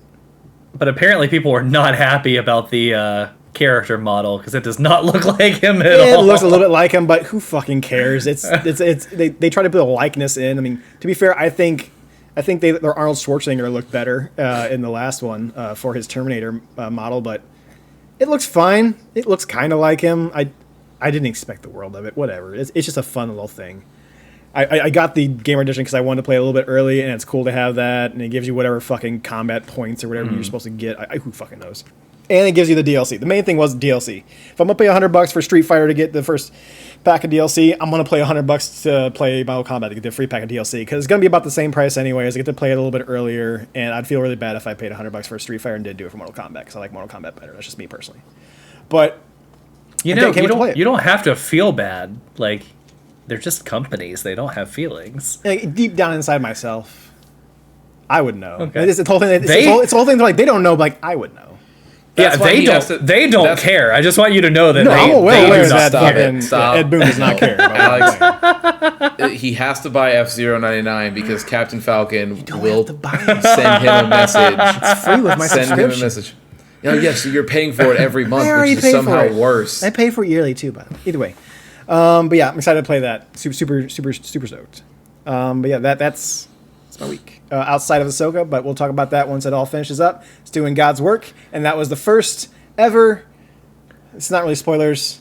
It's Don't might be give little- don't I'm not don't going give to. spoilers. I'm not going to. 'cause I'm not. No, it wouldn't be spoilers. It's just a fun fact, and it's not about the story, but also it's kind of spoilers. So I don't even want to talk about it. But when you watch it, we'll talk about it. I'll say what it is when you guys watch it. I'm all caught up now. You're caught up, but I'm waiting not. on I'll Alex. watch. I'll Alex has been watch. busy. I'll watch tonight. Yeah, I'll watch it tonight. I was excited because I've really been enjoying it. I think Alex has been enjoying it too. But I saw they said that the last 4 episodes. So like when they show the trailer, only 9 seconds of that trailer appear in the last 4 episodes. So they're like, hey, if you think you know what's going to happen in the last 4, you don't. don't. You don't know what's You going to don't. happen. I was like, okay, I'm You cool with definitely that. don't. Yeah. It's great. Fucking love that show. Yeah, that's it. All right. Well, with that, let's get into our final part Let's. of our gaming book club, where we are diving in 20 years later to Beyond Good and Evil, the cult classic darling that Ubisoft pushed out.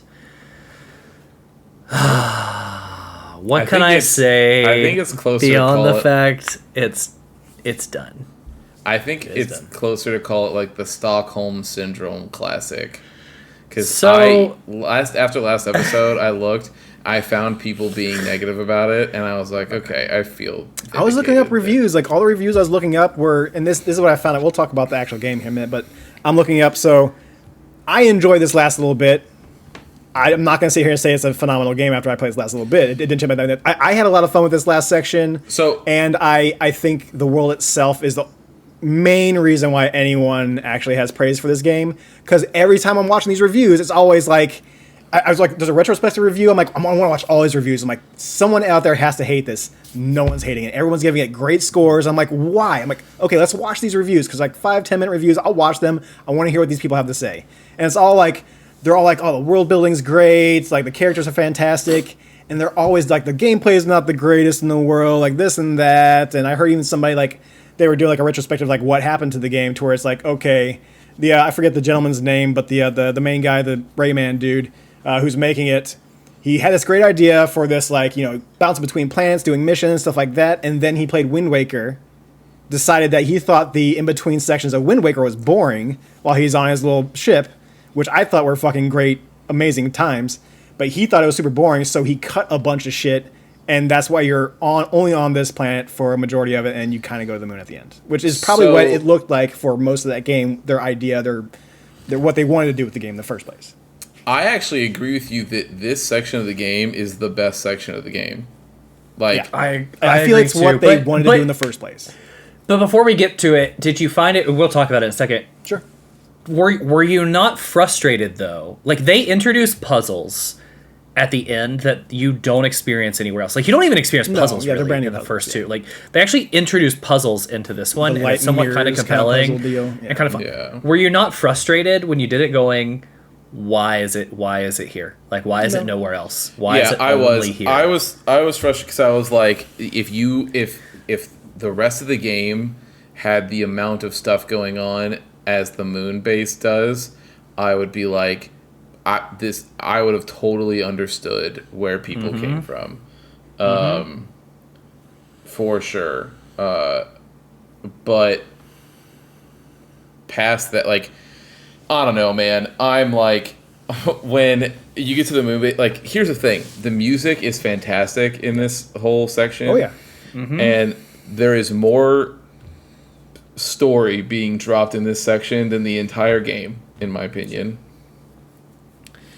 And the gameplay is the gameplay. I mean, it doesn't get better. I do think that there's a like, with a lot of the reviews and stuff, you'll see where people are like, the world building, the music, the art, I love it, blah, blah, blah. The gameplay sucks sometimes, and it's okay, but it can be frustrating, sucks, but it's okay. But, it's fine. Whatever. The world. Anyway, 8.9, and you're like, that seems That's weird. not how that works. Yeah, but so I think that it's sort of like the same thing that they talk about, like the Nintendo factor, where like a Nintendo game comes out and you'll see like some good stuff and then some like 3 or 4 cons, and then they're like, anyway, 9.5, and you're like, what?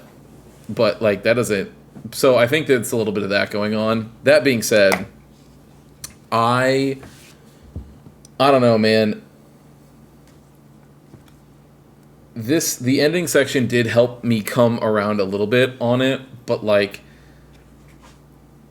I still think, I mean, we'll talk about it when we get to the end where we give our ratings, but like I think this is like, it's just fine. Like I ended the game being like, this just is fine. It is an okay game. Let's actually talk about it, because Preston had a pretty easy time with the end and came out better than he thought. And then you think it's just fine. I deleted it off of my Xbox without finishing. So let's get there. So real quick, before we get to the moon, obviously we are all clicking pearls. I thought it was going to be a fucking drag. It wasn't. I went to I went to the mountain area. I went down to that middle section, got like 12. I went over, I saw there was another cluster. I'm like, cool.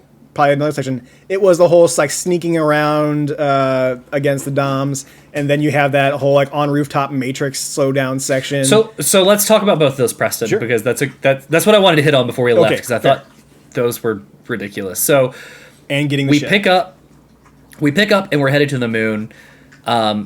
Preston alluded to the fact that in order to get to the moon, we were probably going to have to do a little bit of grinding, because he was short on pearls to buy the piece we needed for the ship that's going to help us get out of the atmosphere. I wasn't min-maxing, so I had to do cleanup at the end. Yeah. For me, it wasn't a problem because I was following a guide, right? We talked about this. But the last 2 places I had to get pearls were the same places that you got pearls from. And one of them was when you get the ship that's going to take you to space, you have the ability to fly in the open world, which, by the way, the inverted flying was not great. The whole fly, it was just not great. Like, I got used to it eventually, but it was not great. I think anytime the game changes controls on you, and that's sucks. a little foreshadowing for later, it sucks. That sucks. So yeah. So what sucks is actually getting the ship going.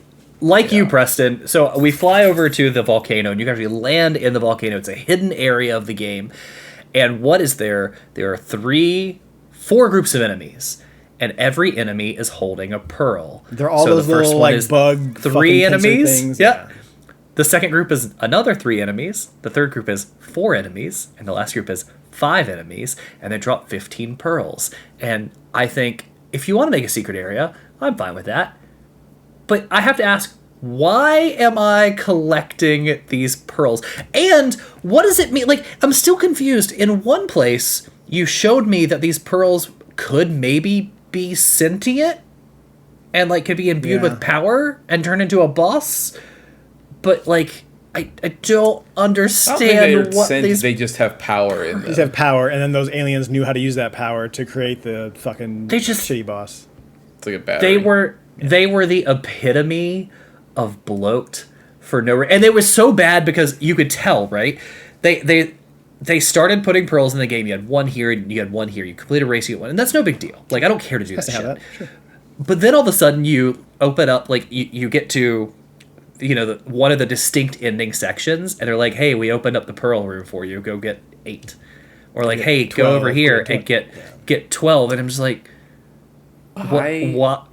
Why? Why did you do this with a number? Like, I am having a hard time feeling sympathy for you, only because you have eaten so much Ubisoft schlock. I don't know how you didn't see this coming. Like when I saw that when there was like, oh, there's a thing to collect in this game, I was like, and you're telling me it's made by Ubisoft? I don't care if it was, this game was made back in BC days. It doesn't fucking matter. It was gonna be trash as far as the collectibles are concerned. Hold on. Every collectible they've ever done has been supreme. I'm not justifying. Waste of time. I know you're not. I'm just saying. Like what confuses me is the 1-to-1. Like, if you're gonna tell me I have to collect 88 pearls, I expect the 1-to-1. Like, I'm gonna have to do 88 things. That wasn't the case. I did like 18 things. Oh, because why would you give me a 1 here and a 1 here and a 1 here for doing specific things, but then this time you get 14 or like 12 or 10? It just doesn't make any sense. When have they ever done a sensible collectible in a Ubisoft game?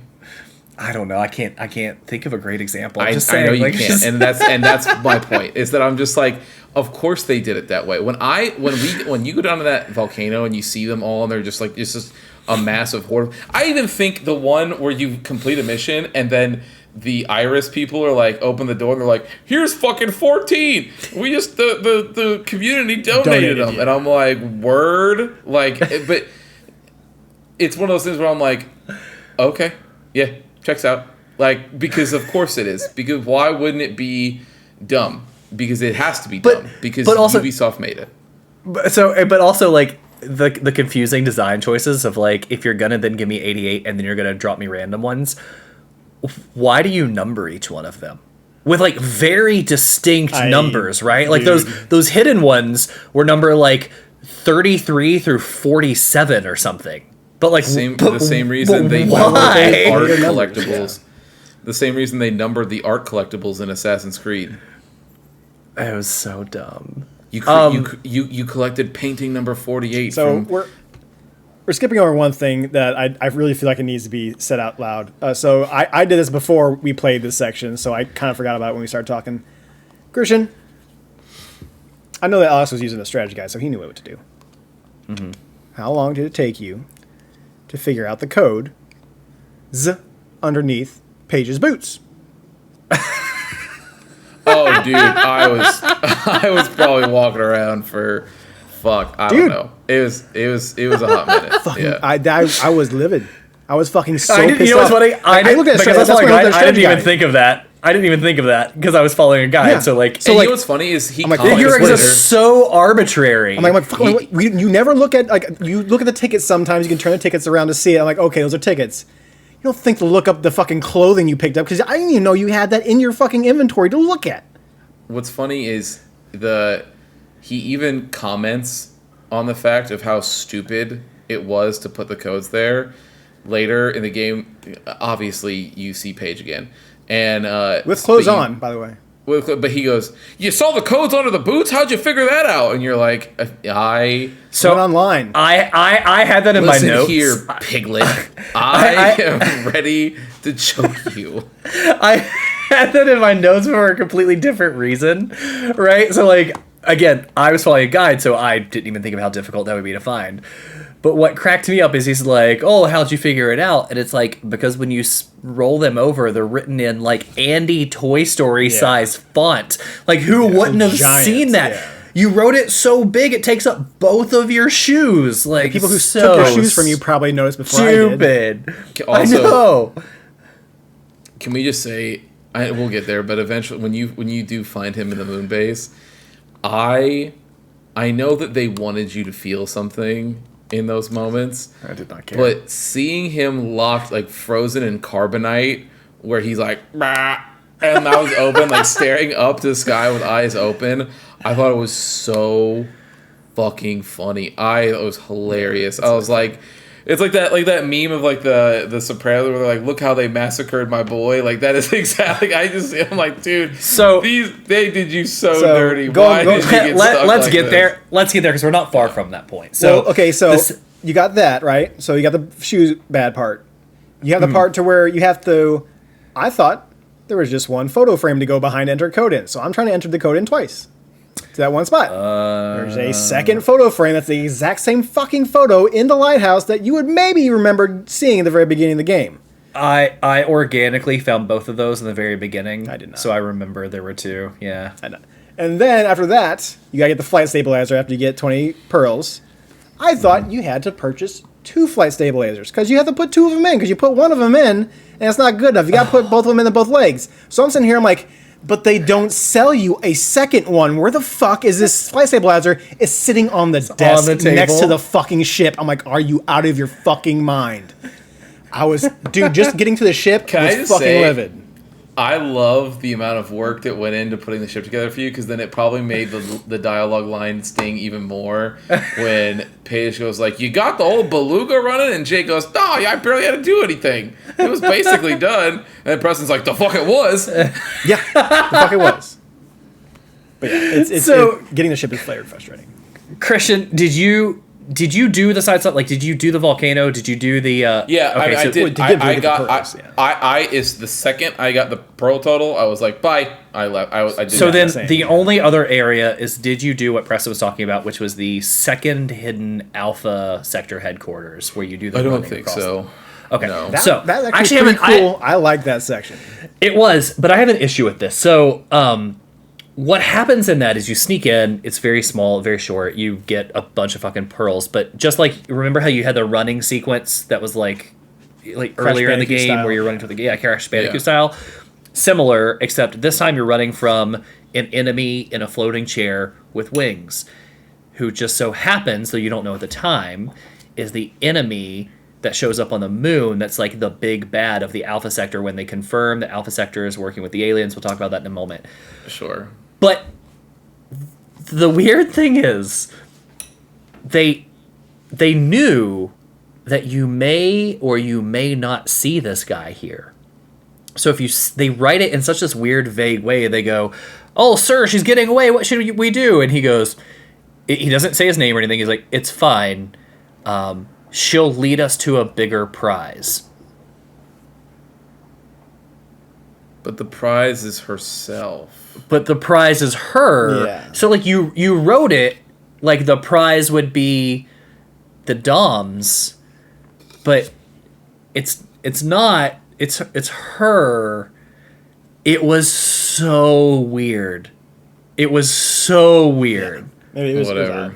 I completely forgot It about was. It was so bad. I bet you they wrote that and thought like, this will make it so that nobody will suspect it's that guy. But why would you do that? Like, if it's optional, I'd rather you let me get the reveal here and be like, "Oh, cool." It was so bad and awkward. weird. So a good fun part. you get either way, you get the pearl total. I was able to collect every single thing in this game except for one thing, which did not keep ending. If anybody no, touche, sir. If anybody wants to play this game and go trophy hunting for whatever reason, this does not keep you from like 100%ing it or whatever. But for some reason, out of the 16 discs, you only need 11 to get the trophy. Out of the 16 discs, there's one disc, number 14, for some arbitrary reason, that you cannot get any longer. Nope. And what you were supposed to do back in the day is when you go to any of the save spots, you'll see at the bottom in green it says online code. You copy that online code into an actual website that unlocks a special mini game. And dude, I shit you not, I had the guide, seen the right? mini And the game, guide showed you yeah. what you had to do. Essentially, the mini game is you have to guess code words, and the code words are like characters in the game, other stuff.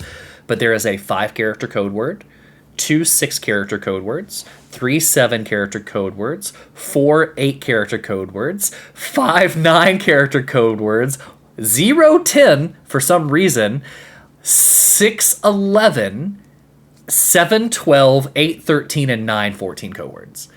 And if you type in all the code words, it goes, "Congratulations, you've done it. Type in your email," and you type in your email, and it gives you the M disc. And then the only other thing it does is it shows you the biggest kick in the dick.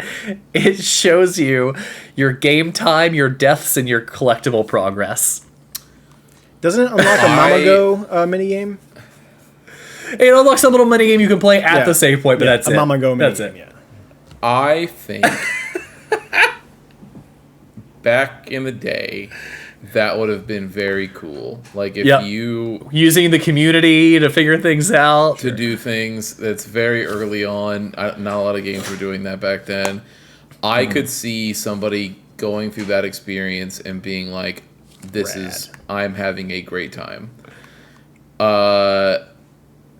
You should just give people that disc when you release an HD version of that game. Having it be uncollectible is They did release an HD version of that game. So, So the I know the what I'm saying, but- website, no, that's what I'm saying. Like, the they should be website able is to add that to it. yeah. the links now take you to just like the generic Ubisoft website. There are other links that you can find that take you to the French version of the website that does still exist, but it doesn't work, so it still can't do it. So it makes no sense. Yep. But yeah, That's very dumb. so we head to the moon from there. We first thing you do when you come out of the moon or come out of space is you see the final creature. Did you guys get a picture of the final creature? Actually, I forgot to take a picture of it. I just destroyed it. Oh, I You stopped just taking show- photos of creatures. I stopped caring. It's a space whale. Yeah, That's all it is. It's a It's big a glowing space whale. Yeah. If you Yeah, stop if you taking complete all of the photos, it also gives you an M disc. The M disc is just a collection of all the photos you've taken. That's it. So Wonderful. there's that. So you immediately land. I should have seen that one coming. Yeah, you. That's on you. Touche. That's on you. So you immediately land on the moon.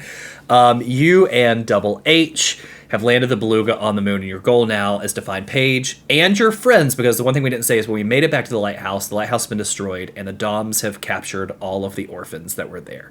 So our whole job is to get our family back, figure out what's going on, save Paige. That's why we're here. So we land, and man, you are introduced to some of the most fun, if you want to call it that, puzzles this game has to offer, which are very simple. Pick up a mirror, put a mirror on a pedestal, turn the light to hit the mirror, and that's it. But it's okay. something different, It's a light puzzle. It's fine. I don't. and it mind was fun. It was So- fine. Did you guys free Paige immediately? Opposed to what? I not didn't doing notice it, the leaving? second mirror until I went all the way through the level, went down and got my photo, and walked back, got in my ship, started flying around. I'm like, the fuck am I supposed to do? No, I without the guide, I actually Went found back. those. Oh, yeah, you get the guide. Went back and I'm like, there's got to be something here. There's other parts of the mirror. I'm like, oh, I forgot to aim it all the way down the hallway this way. That opened the spot for me to get the mirror. Second piece of the mirror. And then I'm unlocking everything, and then I get Paige. But there was a good 10, 15 minutes of me It took me- don't know what I'm doing. That's funny. It took me one room progression and back to figure out, so you have to run across a big long bridge, but it comes right after a level transition, right? So like it actually gives you a loading scene. I ran across it, got into the room with Paige, was like, what the hell? Ran back and go, well, let's just point it down that Because hallway you and see a what whole bunch of happens. things in the room right beforehand. Like, And it- obviously, and you it got to get the worked, light yeah. somehow in here. Yeah. Yeah, and it worked. So it didn't take me long, but I got that. Yeah. I eventually got it, but yeah. So to Christian's point, you run in and Paige is just float. I did found him that so dirty. I found that so awkward too. Like, not only did it do him dirty for the way he's floating in there, but like it's so insulting because he's the only one. Like, why have they put no one else in these containers? other Like, prisoners- he is just the one. You don't know All the this other- yet, but he is the like chief commander of fucking ISIS or whatever. Iris. Not ISIS. Iris. He's the chief commanding officer of Iris, and that's why he's got his own special little cage. Yeah, but you don't know that. No, I don't think they do either.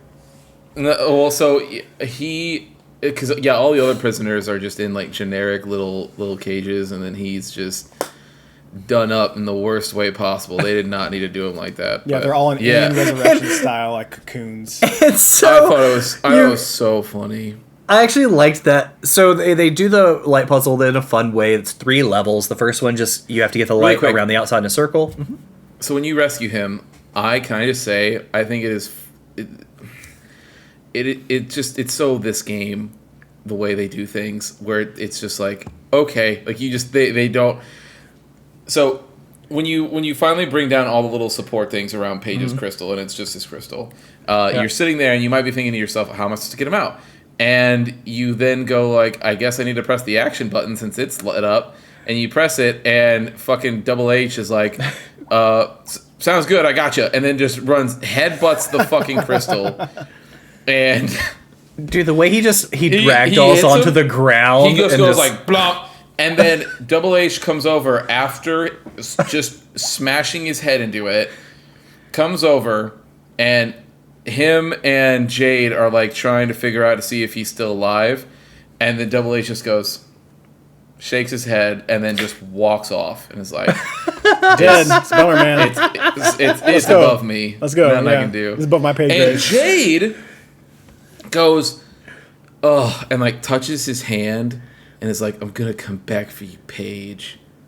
Right. If you, Anyways, if you can't take him now. if you go to Please. talk to if you go to talk to him after that, Paige is like, "Mrr." Like he doesn't really say Yeah, no, anything. It's just like it'll let you sit there and like it'll just have your character like sit there in like that like cutscene angle, and Yeah. like well maybe I should stay a little bit, and you just sit there yeah. with your grief. Yeah, so he'll just like he's dead. It's very clear that he's dead. Yeah. And then so he just sits there, and Jade is like, touches his hand, is like, I'll come back for you, Paige, and then leaves, and it's like, fuck you. And can I just say, well, I guess go ahead and get in the next section. I don't want to get ahead of you. So as soon as he falls and he's out, we were like, okay, we have to find what's going on. Then of course we have to come back and like figure out a way to revive Paige. This took me way too long. So in that room, there's an elevator, but you can't get to the elevator because the elevator is blocked off, and the door won't open. I ran around for a good 7 or 8 minutes before I realized you can just shimmy between the crack in the door to get past it. Yep.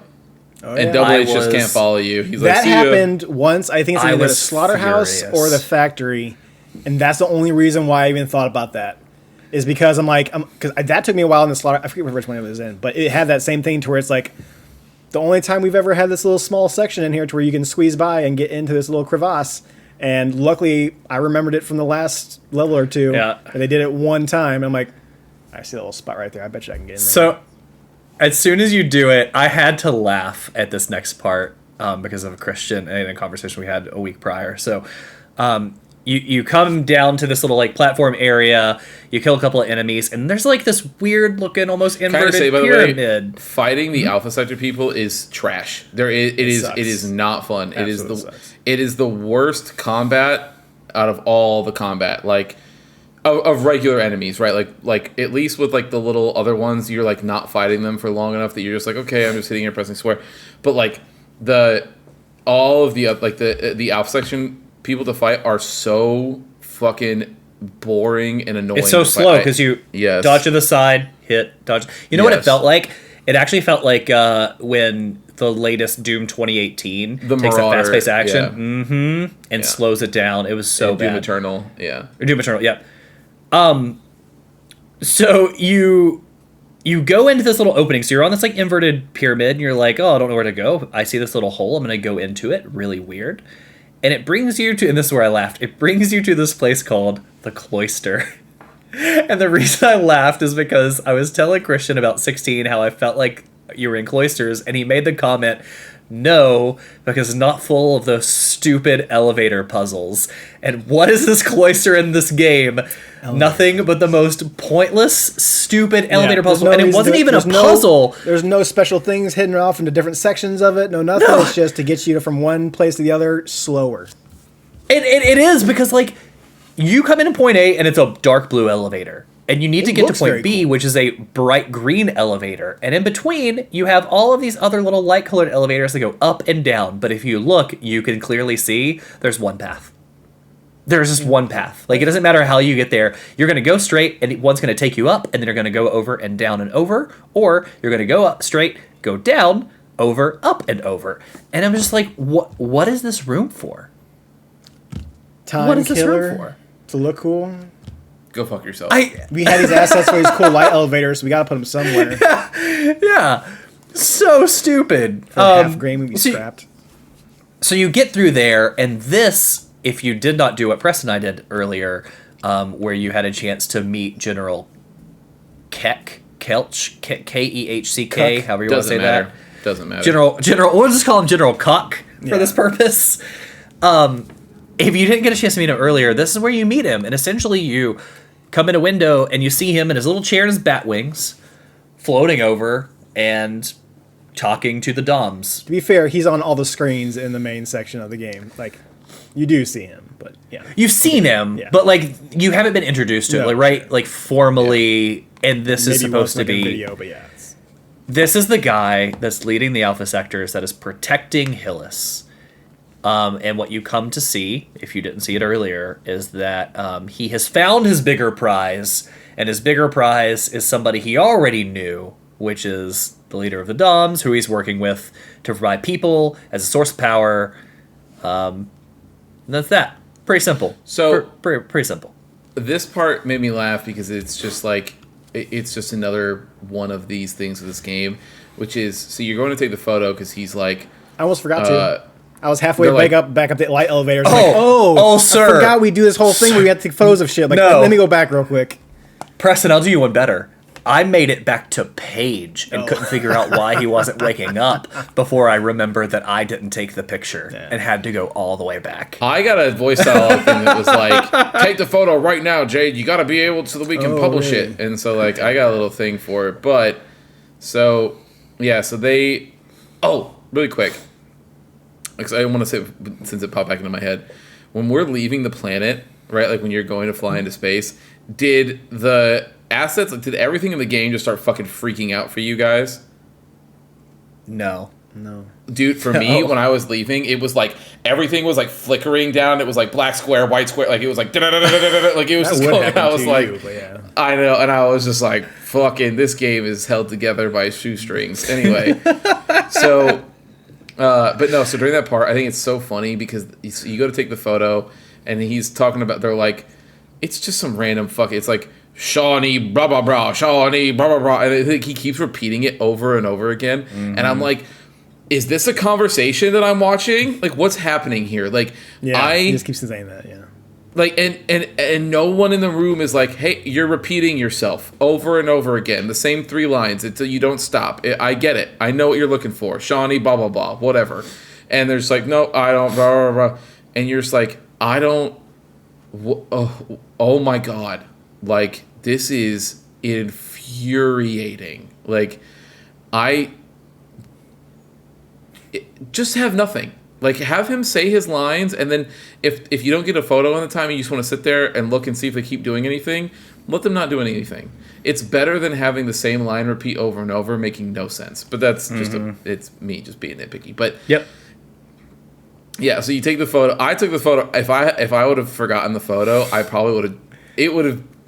The thought would have crossed my mind to quit there and been like, I don't even feel like going back. That's one foot. I was not in a good headspace by the time I made it to the boss. No, you Yeah, weren't. I was right there in I- Discord with you while you were taking care of that, and it's like, nope, done. No. I'm like, well, you might come back to me. Like, no, I already deleted it off my hard drive. I'm like, oh, shit, okay, all right, fair. To be fair, it's a very So- small game. You can just, okay. But I didn't. When I got the photo back, because after the photo, right, we run and you're like supposed to go turn it in, or like you have to go to the transmission room. You essentially you're on your way to escape. Like you go get Paige, and then once you wake Paige Well, no. up, you head So, straight to the so you're heading towards the transmission room, and then you get an email, and it's like, the chief emailed us. He's alive. And then you're like, what? And then you turn, you That's run around, Paige, you know. and you run back, and then Paige is halfway there, and I'm like, why? Unnecessary. So unnecessary. There's so much Why- backtracking. If he died in the slaughterhouse and then we found out later on, that would have been one thing. But right here, 5 minutes later, No. If Paige wakes up and he realizes, because he says that it's Jade who saves him, because there's a flashback where a little pulse of energy comes Yeah. out of her hands and goes into him, Green, yeah. which is hilarious because that doesn't happen in the original cutscene. So they're like, never noticed. look, you must have missed it, and it's like, I didn't miss it. You didn't show it. Like, Yeah, you you lied. just didn't show it. Had you put it there, I would have assumed like, oh man, maybe Paige will come back, but you didn't, so I didn't. But so why is his first reaction, if he knows Jade saved him, to not go, I'm going to take out my device that I clearly can send emails on, and I'm just going to call her and be like, Jade, I'm alive, come back.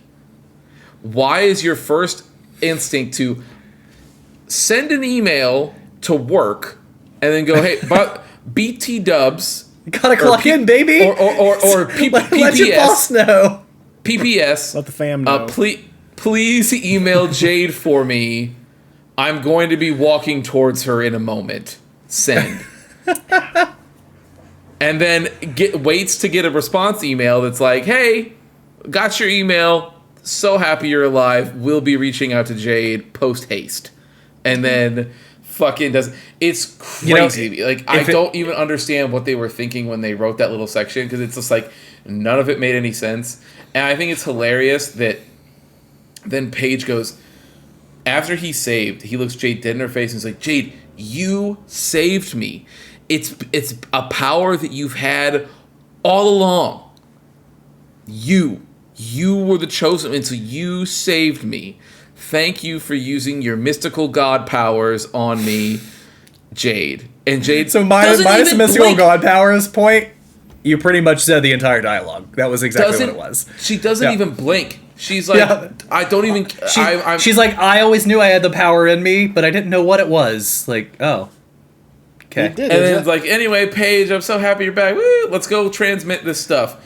And then as they're going to transmit that stuff, is then Paige starts like laying in on Double H, like, you fucking idiot loser. And you're like, okay. And then because they're trying to, like, there's a timer that's counting down. They're trying to hack it in, and then Jade's virtual assistant is like, "Oh wait, so hold on before you."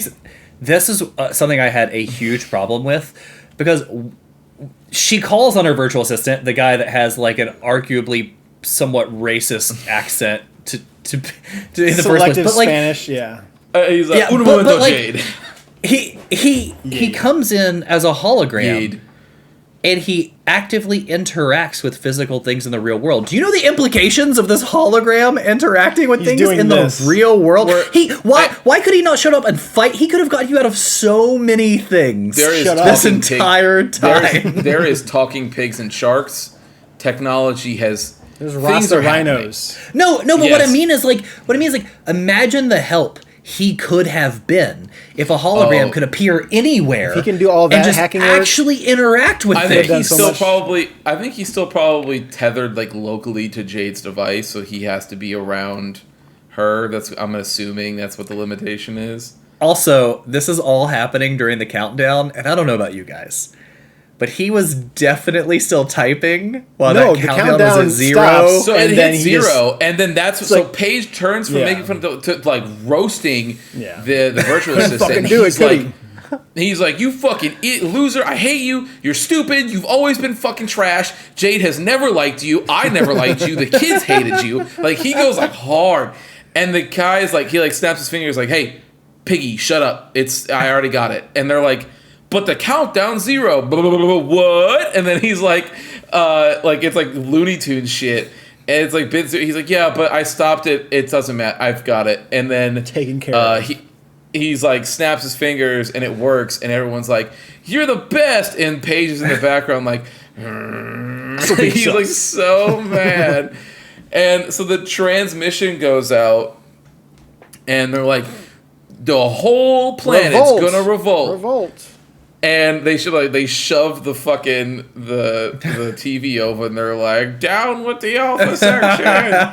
And the people like have come out. They have like picketing signs all of a sudden. Like that's how they're revolting. It's like a polite picket. There's like riots on one part of the city, and then the other one's just like, I'd appreciate it if you left, type of but person. if you don't, I'm doing my part. But they're like, they'll surely come and help invade, and I was like, I don't see anybody making it to ships. Like, this is. But where are all those ships? Obviously, it happens later. But that whole. I was just like, dude, that whole section. I was just like, what are we doing here?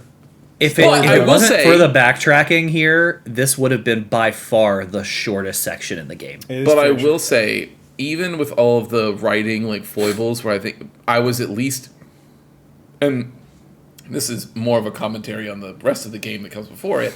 But I was just kind of happy that there was dialogue and writing, even if it was some things going on. Yeah. Like, I was like, I'm just glad that something is happening and that I'm getting some whatever information, albeit how, like, it is like a pie in the face of information, but I'm just like, at least I'm getting something. And holistically, like, okay, we finally know that, like, the alpha sections aren't great. They're working with the DOMs to, like, take people. It's something we suspected, but when you finally see it play out, like, it wasn't bad. Like, it made the story leading up to this point better. Now, there's still, like, questions, like you said, like, Jade, you have this power, which we'll find out more about later, which is a whole nother thing. Finding out more about it is a really nice way to put it, but yeah, go ahead. This whole section was pretty okay. It was super short and super easy. But it was pretty okay. Yeah. Music was good. Music was good during this whole section. So when the timer's at 0 and things start going down, we're like, hey, it's time to GTFO. We go out, we hop on our ship, and what are we greeted with? We're greeted with a ridiculously pointless aerial battle with General Cock. It was fun. It was fun. Liked it. And you know why it was fun, though? Because it was completely different with, like, the laser beams and other stuff than any other BS battle we've done to this point. Yeah, and that's the moon. Like, the moon has been completely different than anything else that was, like, monotonous, so the change of pace was nice. What I loved is, like, so you have this aerial battle, you crash Cock's ship, you run in there, he's, like, in his floating chair against the wall, like, in the process of dying. Just, like, running his freaking mouth. I love it, yeah. And then so he's like, I just, like, last gasp die. He's looking at, and he's like talking, and he looks at Jade, and he's like, you think you've won, but I'm the real winner. And you're just like, okay, I guess, but whatever, go off, king. And then, like, you leave, and then everyone goes like, hey, I'm pretty sure I heard somebody up there. And Jade goes, no, there's nobody. Don't worry about it. Yeah, like, took care of it. But what? Wouldn't you tell people? Okay. I think it's kind of, you should tell somebody that he's up there. And the down leader is dead. Yeah. He got him, but, like, she's like, I'll talk about it later. And you're like, but will it? Okay. I think now would be the best time to talk about it. I think later doesn't make a whole lot of sense because you help nothing and nobody. But now you can at least be like, the leader's up there, he's dead, don't worry about it, but I got him. But, and it's also like it's just like a sentence. Like, it's not even, you don't even take that long. But it was hey, Cock, we crashed a ship. I ran in there. He was saying he won, and then he literally just died in front of me, and I didn't really know what to do. So anyway, we're here now. He's gone. So yeah. Anyway. It was a weird. The reason I thought it was kind of dumb too is, like, if you didn't run into him on Hillis, I mean, you saw this guy you saw him through a hole, and you took a picture, screens, and floating TV screens. And like, you're supposed to get me to give a shit about this dude. Like, with him or without him, I'm fighting the DOMs and nothing changes. So, like, you could have literally removed it from the story, and it's the same story. Oh yeah, no, he like, could nothing is different. Yeah. So it was bad. The fight was fine. He was stupid. When you get back in the ship, you go, hey, there's only one thing we got left to do. We have to go down to the deep, deep crypt, and the only way to get to the deep, deep crypt is to land up there on this platform, and the only way to land on this platform is arbitrarily kill a random number of other floating enemies that are flying around here for no reason. Yeah, so you kill a bunch of ships, and then halfway through, once you've killed the right number, a bunch of civilians show up, and they're like, we're here to help! And you're like, oh, okay, cool, I guess you're here now. Yeah. So let me say, this is the beginning of the end for me. Sure is. And here's what happens. Because he saved there. Nope. So you land... and there's a little bit of a fight. You got to fight to get in there. And I go, oh shit, before I go in here, on the last pod, we talked about figuring out how to give our companion hearts and health, because it would be funny, right, to figure it out. So I was like, let's see. So I go into my bag, and to give them health, you simply select it, roll the cursor wheel over to them, let go, and it transfers it to them. Naturally, it takes a heart away from you. So I gave them 3 hearts. Yes, it does. Yeah, so I gave them 3 hearts. So I went into this fight with like 13 hearts. That's what I had. Sure. But we were talking about it, so I did. Yeah. So I then had 9 hearts. It was 9 and 5 is how that worked out, what I wanted to do, I think. So however many I gave it 5. So I had 9, they had 5. So we go in there, and we start this fight. When we come in, we're left with the Doms. What is it? The Overmind. the high priest. Sure. I wanted to look up. It's the Dom's high priest, but it is essentially the Overmind that literally just looks like an inverted version of these weird floaty alien things we were fighting before. Like, they were big on top and skinny on the bottom. You flip it over, that's what this is. Big on the bottom, skinny on the top. It's Nard. And this fight was interesting because it goes through phases. So first up, you're fighting some enemies, and that thing is just along the back wall, just jib-jabbing away, running its mouth, right? Well, so I was... Before hold on, because before the fight, there is a little bit of story thing where he's like, Sean, you were always a part of me. The humans took you away. You used to be my power, my instrument of death. Blah blah blah blah. Blah. And then they made you human. And was that before? I thought that was after. I think it's before. For sure, it's like right at the very beginning. Yeah. Okay, then that. Sorry about that. You're fine. Did not remember. But yeah, so he goes through this whole speech about like and then. She essentially, he has known her for literally the words centuries, and she's been reborn, like a manifestation of his power, essentially, or something. Yeah. She's like a vessel of his power, like his death power, and she's always been like his instrument of death or something like that. And he's like, but you're finally, I'm gonna kill the human part of you. I'm gonna reabsorb you, and I'm gonna kill you, or I'll kill the human part of you, just like I did your parents and Paige. And then it's like, Paige is right here. So, whatever. But then he goes to shoot a beam at him, and then Paige is like, no! And like, jumps in front of it. He's like, don't listen to him. And then he's like, and just like takes a shot. And you're just like, damn, dude, okay.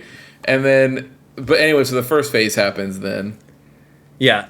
So I thought that was at the end, which is how much I gave a shit about this boss fight. So, the first one isn't bad. Like, you're fighting a couple of enemies. To get to the high priest, you're fighting some ads, and they have these crystals that pop up in the center, and the goal is to get Paige to do the little like stompy thing where he floats in the air, and you hit him into the crystals.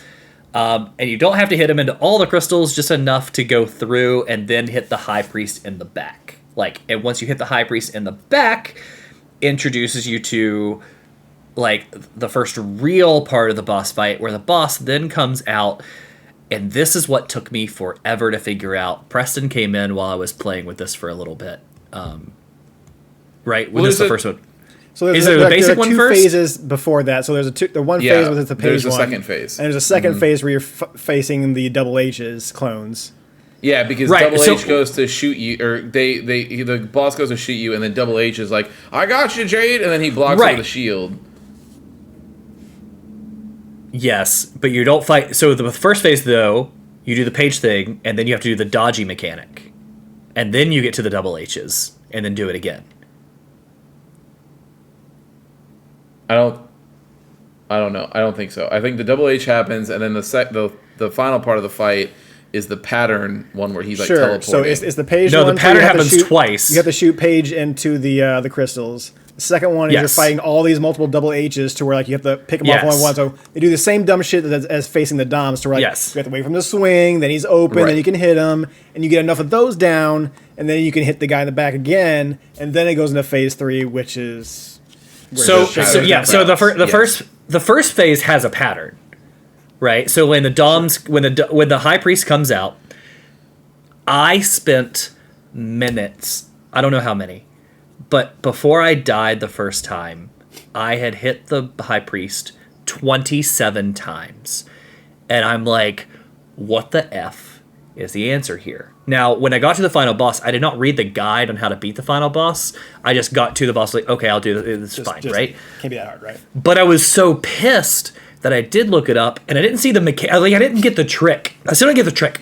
But what I learned was, it's not how many times you hit him, it's how many times consecutively you hit him. Now, here's the thing. That is not the first, because I complained about this last episode, that is not the first time that a bunch of their bosses do this, where you can get them stuck in infinite loops if you do not do it the number of times that they want.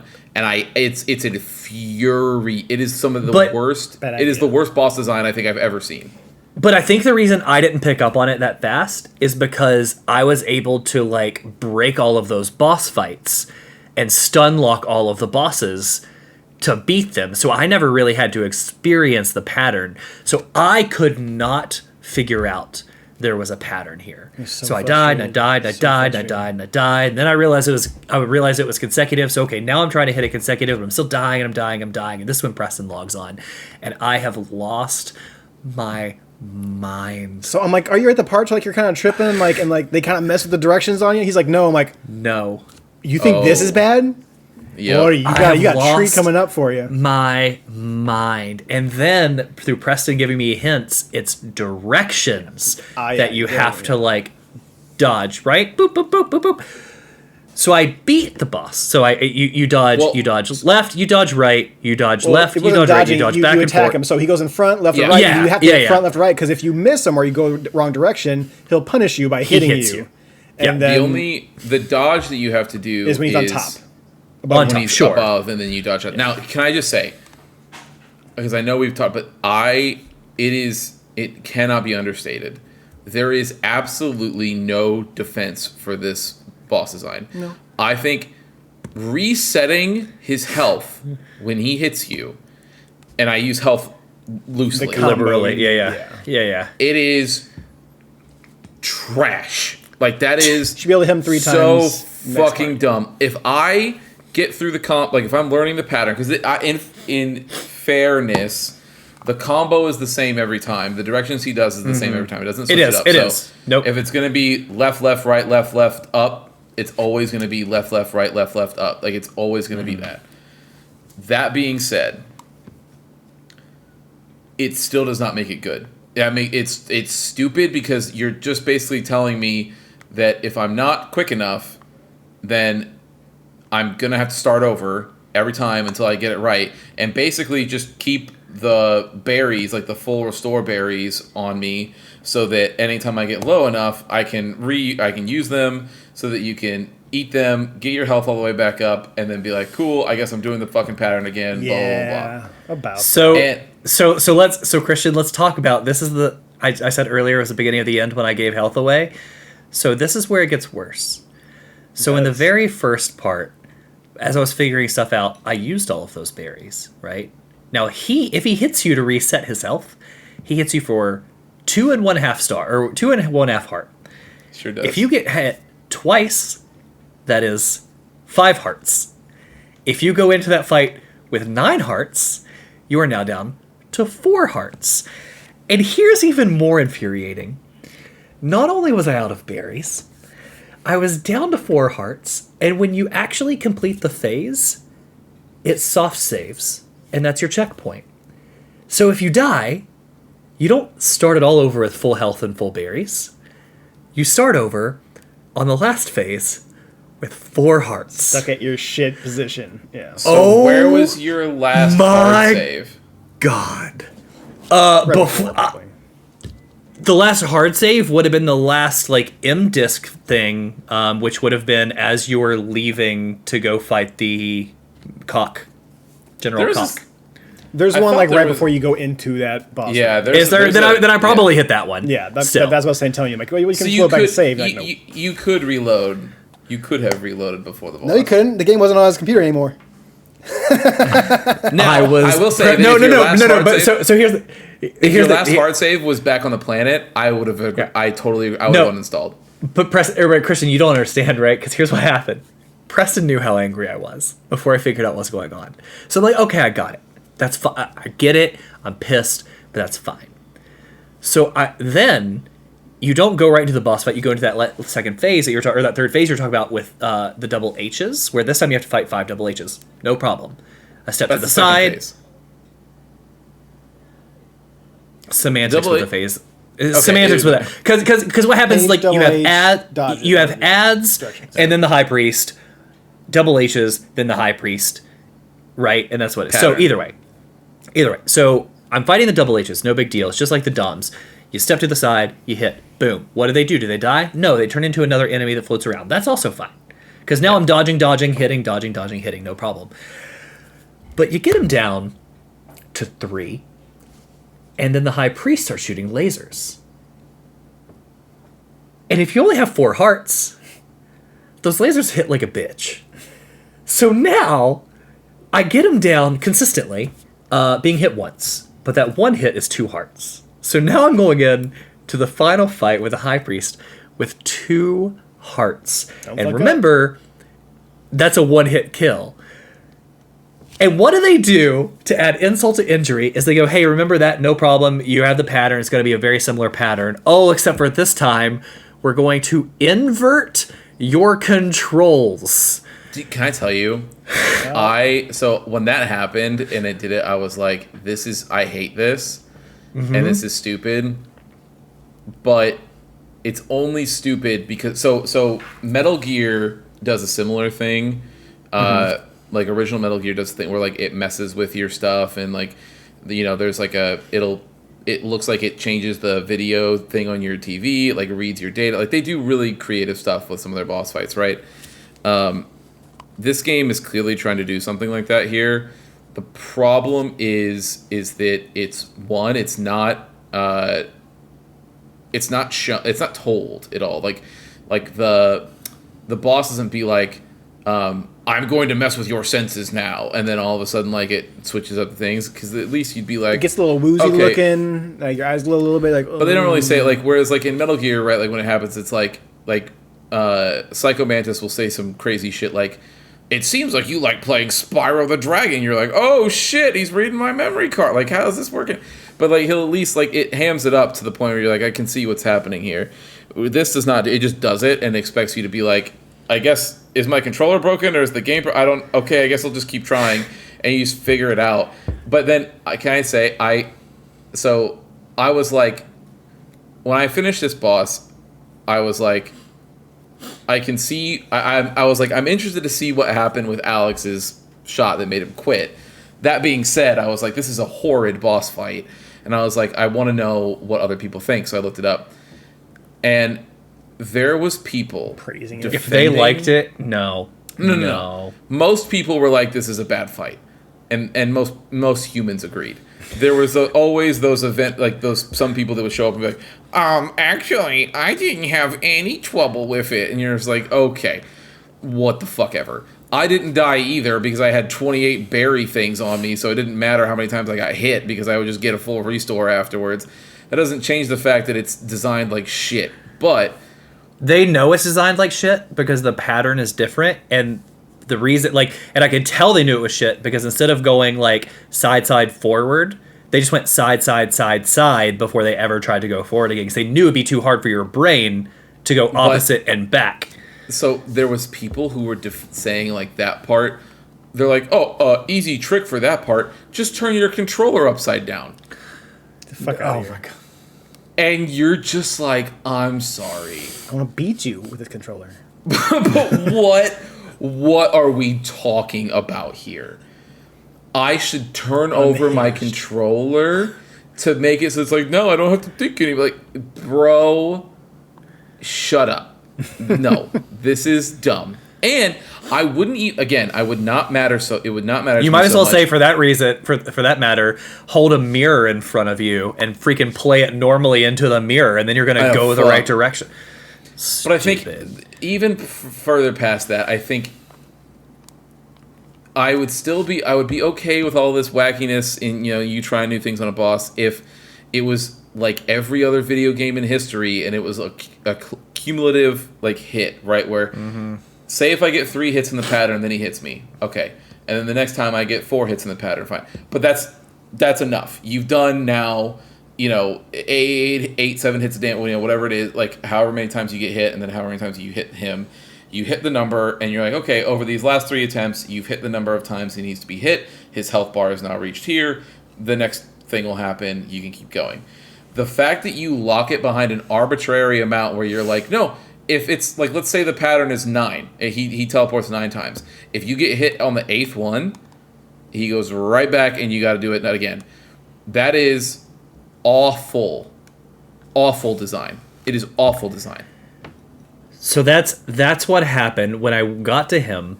I had that again, like the thing of like 4 hearts, right? And the pattern was different. It wasn't the same one. Because if the pattern was the same one but inverted, it'd be like, okay, I can figure this out, right? But it was different, which means I got one shot and had to redo the whole phase again. And I got one shot again and had to redo the whole phase again. But I had to learn all 7, and by the 3rd time, I told Preston, I was like, I'm done. I'm done with this. He's like, oh, I'll come back tomorrow. I go, it's already deleted off my Xbox. I don't care. I don't care. I don't care. You can take back the hearts from your friends, and he's like, sure. He does it. It doesn't. It gives you the heart spaces, but it doesn't actually give you. But it doesn't refill the anything. Health. Yeah. Yeah. Luckily for me, I gave them items to heal for myself, and I'm like, oh, I can just take those back now. So I got some tacos. I got some berries. Then I could pull from them. I'm like, okay, thank God for me. I still never gave them. I lost my mind. I still never gave them hearts because the game never told you how. Now, I understand that when we figured it out, it's like you can just select it and give it to them. That being said, my point is that the game never says it. No. There is not a single window. And never says that, like, hey, you should think about this, other than them being just some snooty assholes of like, I'm going to be a whole lot of no help if you don't give me anything. I wouldn't even mind if they did that, if they said, like, open up the inventory and select the heart thing to give to me. Like, or it shows, like, they're even, because for the longest, I didn't even look for them in the inventory, because I was like, I'm looking for other shit in this fucking backpack. So I was like, but the game never even says anything about it, so I was like, I'm not going to give them to him. So when I went to that fight, I had, like, so many goddamn hearts, and I was like, easy peasy. Like, I'll just heal myself up every single time I get hit, because it doesn't fucking matter.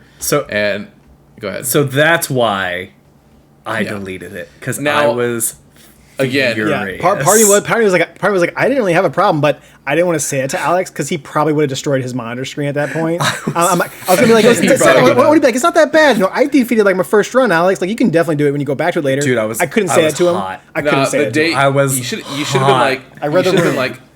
You should have been like, I'm pretty sure Messi would have got it on his first try, and you would have just heard Alex like, he'd have just lost his. Yeah. I was so hot. So anyway, when you do get through that terrible boss design, we have more dialogue here, which I thought that dialogue came now. So what dialogue comes now? I actually forget. The dialogue now is that, like, you defeated him.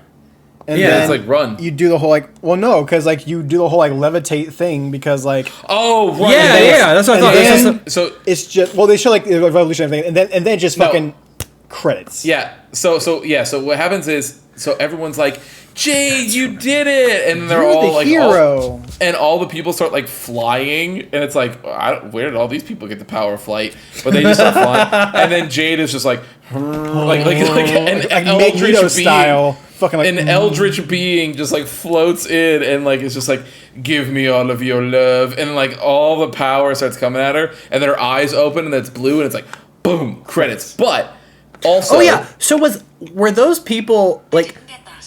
Were those people dead? Were they alive? Did she absorb them? What just happened? No, so they were going to be absorbed by the main bad guy once he got the power from Jade. Jade says, no, I'm just going to release all of you, so they float down safely. And she goes up to assume, like, more power in her throne after she killed him to absorb his powers, I guess. And then that's when credits, and no one knows what fucking happens after that. Yeah, so the credits, and then did you guys see the stinger? Yes, I did. End? So let me talk about this. It is. Which mother? Can I just say, just so you know, those credits are 17 minutes long for a 20-year-old video game with 30 people. Yeah, it takes some time. It does. But so that stinger where it's Paige looking off into the sunset, and it's like you're like, oh, everything saves good, and then he's like grabs his hand, looks down, and then the Dom's fucking like little green egg starts sprouting on his hand. Yep. And he's like, "Whoa," and then starts to run, and then boom, it's done. Second. Now, can I say, I think it is fucking bold to end a game like that and then announce that the sequel that's coming 20 years later is, well, what, it was 10 years later by the time when it actually got announced, but the sequel that's finally coming out is a prequel and has nothing to do with the cliffhanger that you set up in the original game. Yep. fucking These believable. fans are done so fucking. Wait a dirty. minute. That was my thought. Wait a minute. These fans are done dirty. It's a prequel? It was supposed to be a prequel at first. That's what they said. Yeah, the first trailer you saw with like Paige on the car, and then she's kind of there too. That was supposed to be a prequel. Now the second trailer we saw with like the little monkey guy and like with Where she Dark like Jade comes in, out and she's like Dark Jade. That's not going to be the prequel. I don't think that was supposed to be Okay, like 'cause I was gonna the say- sequel that when it was 2, and then like they changed it up, but it was supposed to be a prequel. Yes, Yeah, and originally it was supposed to be a prequel. the first But trailer you got. I thought the launch trailer we watched that we saw back in the day was the one you're saying was a prequel, which is very I not know- a prequel. No, I the know. one before I know that. one of them is supposed to be a pre. I don't remember which one, but one of them is supposed to be a First prequel. one was sitting on the side of the road. Yeah, My point being is, it is fucking crazy to me that you would announce a prequel. say fuck you. You're not to gonna a give me game answers. that ends on a Yeah, cliffhanger. no answers for you. Just crazy. That Just would have crazy. pissed me. Oh my god, I would so No. mad hearing that. The trailer we watched, the one with the monkey in it. No, again, Yes, that's That's not not the what Preston's prequel talking one. about. So there's another trailer that happened before that, which No, is but- like on the side of the road. But this flipping out actually, a car. no, what I'm saying, the one with the monkey on it literally says, it's back. This is from 2017. It's back. The amazing Fifth Element style trailer for Beyond Good and Evil, which is a prequel Oh. to the much Okay. beloved. Well, So then there you go. Doesn't make any fucking sense when you see Jade over there fucking acting all evil It- with a ninja sword. And people being like, Jade! What? What? Yep. All these people knew her, but I guess maybe in that game she kills them all except Paige. Who knows? And I then don't know. I mine don't gets care. wiped. I don't know. It doesn't matter 'cause it's not coming out anyways, so it's fine. But I just think it's fucking crazy to me that there is a universe in which, They thought a prequel was a You- better idea than a sequel. yeah. After So after here's- both those stingers. let's get into the rating and let's give our final thoughts. Sure. Yes. Because Okay, so my final thought on this is, oh boy, can you see the start of what Ubisoft is now in this game? Sure. With the fluff and the filler and the the terrible map. mechanics and the map. Like, Eves, your hand is all over and inside of this thing. I hope you are happy. You have barely graduated from what that was. I want to give them things to do. Alex I- says defiantly as he's about to purchase Yeah, Assassin's Creed Mirage. Mirage. 100%, we all know it's going to happen. Yeah. Yeah, there's a Mine lot of for- Ubisoft where they are now in that. I was prepared to really have this interesting dialogue when we first went into it because we knew how beloved this game was, to be like, wow, it's so interesting to see how Ubisoft has changed and like all the good people must have left and they're not the Ubisoft of old. Don't say Ubisoft. I do not understand how this game is praised the way that it is out of a 5 scale. No, we'll go 10 because I think it'll be more fair. Out of a 1 out of 10 scale, I give this a 5. We have the same rating. I gave it a 6. So I think that it is dead at, like, it is just a fine game. Obviously, Yep. it is better than Star Wars Force Unleashed 2. Yes, for sure. just by virtue of being a functioning video game. but in that regard, like, it is fine. Now I will say I was teetering in like a 3 up until the moon section, and then the dialogue, the music, the everything coming together in that last section, I was like, all right, Yeah, that's what got me it's to the just- 6. Yeah. this is cool. My genuine, like, my final thoughts on the game is that I think the biggest problem this game has is that it completely lacks any sort of direction. I think there's times where it wants to be Zelda, there's times where it wants to be Metal Gear, there's times where it wants to be Banjo-Kazooie. Star Fox. And yeah, like it tries to dip its toes in too many things and doesn't do any of them especially well. And so you're left with, on the gameplay side and the game design side, a bunch of half-baked ideas that are wrapped in a very, like, nice looking and well sounding, like, package. Like, the music and the art are very good, and so when you're wrapping this sort of, like, mediocre everything else in this little package, and so you're like, this is cool, I guess, like, I like some of this stuff, but everything else I'm doing around it is just bleh. Like, and I've seen other people say the same thing, so I feel at least a little bit vindicated in that regard. But I think the biggest thing is, I think when this game came out, I think that action platformers were the thing that was getting made. Right, like people loved them. This is that generation, yeah. I wanted to look it And- up just so you guys know. So that year, Prince of Persia: The Sands of Time, Star Wars: Knights of the Old Republic, the first Call of Duty, like Call of Duty Modern Warfare, Yeah. Jack 2, SSX3, Final Fantasy X-2 came out that year. Yeah. So here's my that's- thing. It was So it was a Jack 2 middling year. Jack 2 is its closest contemporary. Well, let's not go that's not a middling year. There's some bangers in there, but we'll go. No, I'm not saying I'm not saying it's touch on bad, but like they're from other genres. Like it was a middling year for like So- this specific So that I disagree with it because Jack 2 is incredible, but we're not going to get there. So one game. okay, but it's only it's only contemporary Yes, in yeah, the yeah. thing that you compared it in. So but that's my point is that there is no excuse for it being made the way that it is when it exists in a year that Jack 2 exists, or it came out in a year before Jack 1, Ratchet and Clank, like all the games that are the tentpoles of that genre. So, that Agreed. being said, I think the reason that it has developed the following that it has is because in that time, now people may not remember this if you're too young, like it definitely but back then people were looking for their specific mascot to latch onto, and that was going to be their games. So like for me, I found Jak and Daxter, and I did not give a fuck about Ratchet and Clank or Sly Cooper or any of those other ones because I was like, I play Jak and Daxter because it's the best one, and I don't need to play these other ones. Now, obviously, as you grow Can I ask you a up, question about that? Mm-hmm. Was Jak and Daxter only PlayStation? Yeah. Yeah. So that's the other thing too. You were looking for your tentpole for your console, and this Well, also came. Or did this come yeah. out for? This came out for everything, yeah. That came out for everything, and there was okay. like, but then even on its other consoles, right? Like Nintendo had Zelda games, and Xbox had like Xbox didn't have that many action platformers to be fair, but like I would even take Blinks the Cat over this fucking game. So that's Yeah. Yeah.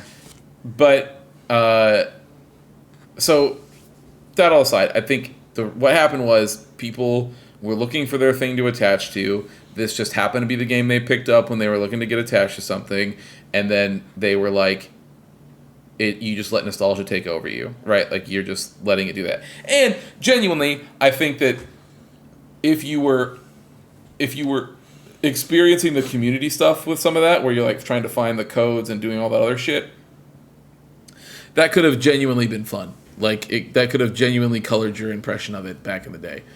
But yeah, I think five is a fair score. I think 5 is a fair score for this game. What about you, Preston? 6. So I was kind of teetering more on the 5, like just previously, and then I think with the whole like going into space towards the moon, I think that showed what their initial idea was going to be like. Like put the factory on a different planet, put the slaughterhouse on a different planet. That was probably their idea to begin with, and then his whole bullshit with Wind Waker happened. He scrapped half the game, which is why also we're having issues with the gameplay and like a lot of this stuff because this game was scrapped maybe not halfway. I'm not sure what time, but at some point it was scrapped because they wanted to be a planet fairy and they wanted you to go multiple places, multiple planets.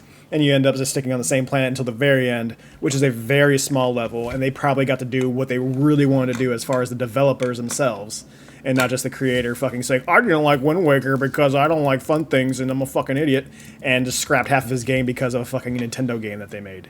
Imagine rating like on Nintendo platform. Imagine being a reviewer who's like looking at the landscape of things that are available on the GameCube, seeing Wind Waker, and then giving this game a score that's close to Wind Waker. Dude. You were out of your fucking mind. So And, this game gets a IGN scale of an 8.3, and then the game we're about to talk about, which I think is like one of my favorite games of all time, got like they give it a 6.2 or something like that, and I'm like, fucking IGN out of here, get the fuck out of here. IGN has to go in the trash forever because they gave God Hand a 2, and it's because a reviewer couldn't beat it. Well, this is kind of that's I would just say IGN, but like, to be fair, most like main places Yes. they have that same idea of it's around an 8 for them is what their idea is. I do not agree with that at all. I find it funny that like you cut much of it back because you didn't like what you had to do in Wind Waker, when literally what are you doing when you're taking your hovercraft from like little area to little area? But you can see things in the distance, things to do in between. There's animals to take pictures of, and there's plenty to do in Wind Waker. The guy just fucking was one of those people who jumped on that hate train and drank the fucking Kool-Aid. I don't like how dumb and fucking kitty it looks. And fucking, yeah. He's an Made You know what? made a game that looks worse than Wind Waker in every measurable category. And he created a toxic workplace. 5. Yeah, there you go. And then bailed on right. his own creation, which is the second one, prequel. But yeah, no, it's. I can see where people have heart for this or like liked it. If you're a kid, this is like one of the games that you had. One of the very few games you had that year. You had plenty to do in it. The world is a lot of fun. The characters are a lot of fun, but the game itself, it doesn't go anywhere near any of the other games, and I think it is a detriment to it a lot of times. And then it's the most frustrating things with like the coats on the boots, the giving health to your friends, or the co-op stuff, not co-op stuff, the companions is what I'm thinking of. That you have like there's so much that is missing out of this that like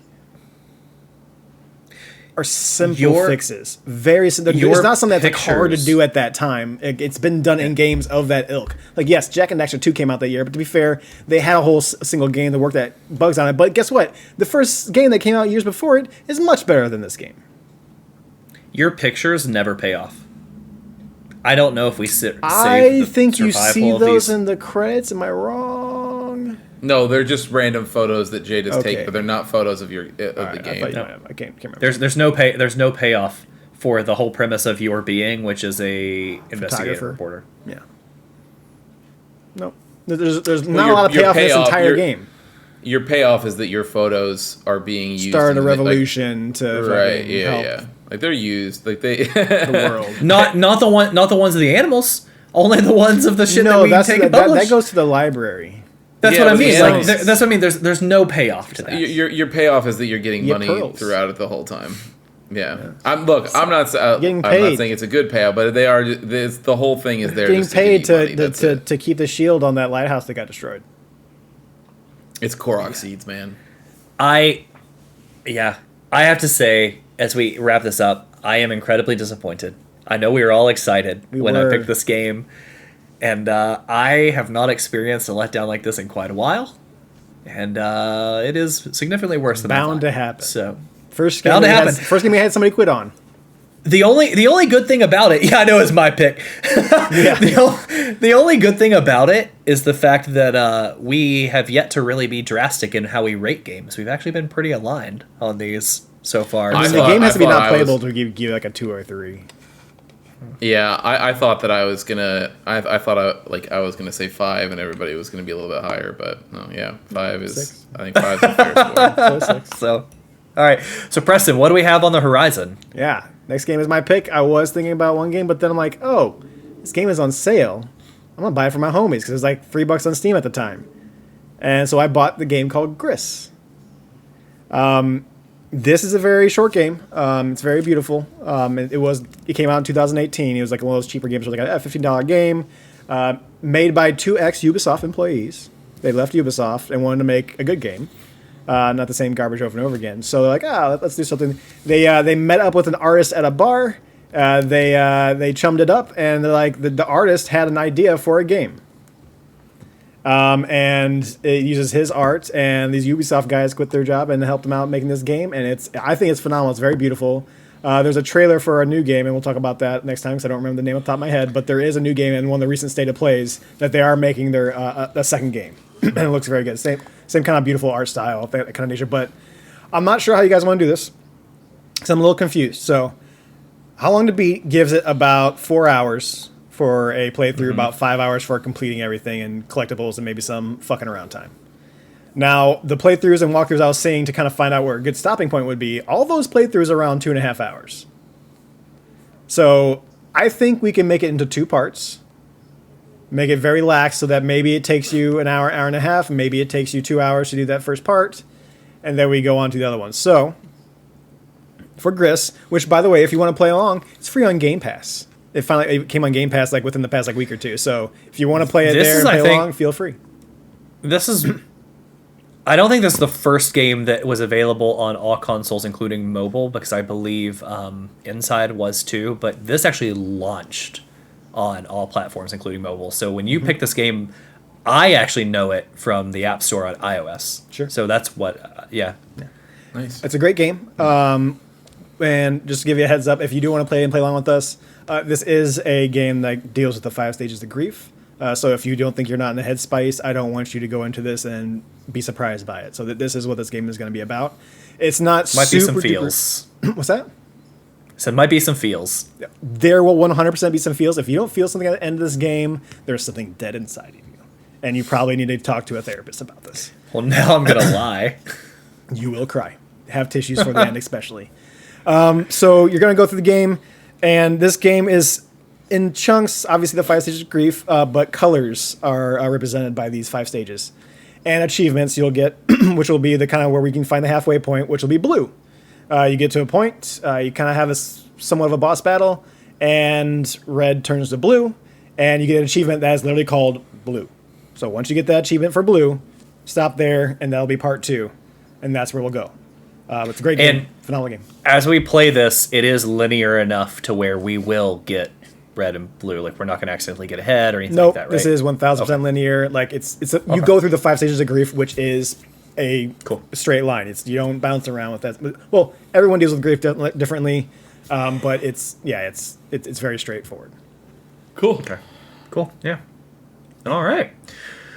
Well, I'm excited for a palate cleanser, so it'll be fun to dive into Gris.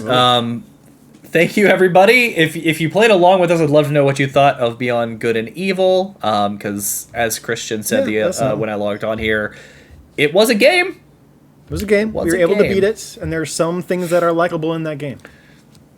Yeah. So with that being said, everybody, thank you for hanging out with us with another episode of the Testing Room. We are excited to see you back next week. And with that, Preston, you know what to do. Hit it! Thank you for listening to another episode of The Testing Room. To catch up on past episodes or check out the newest ones when they drop, follow us on Apple Podcasts, Spotify, or wherever you get your favorite podcasts. If watching is more your thing, check out youtube.com/thetestingroom or Twitch TV/testingroompod. To leave comments and ask questions, follow us on Instagram @testingroompod and email us at testingroompod@gmail.com. See you next time.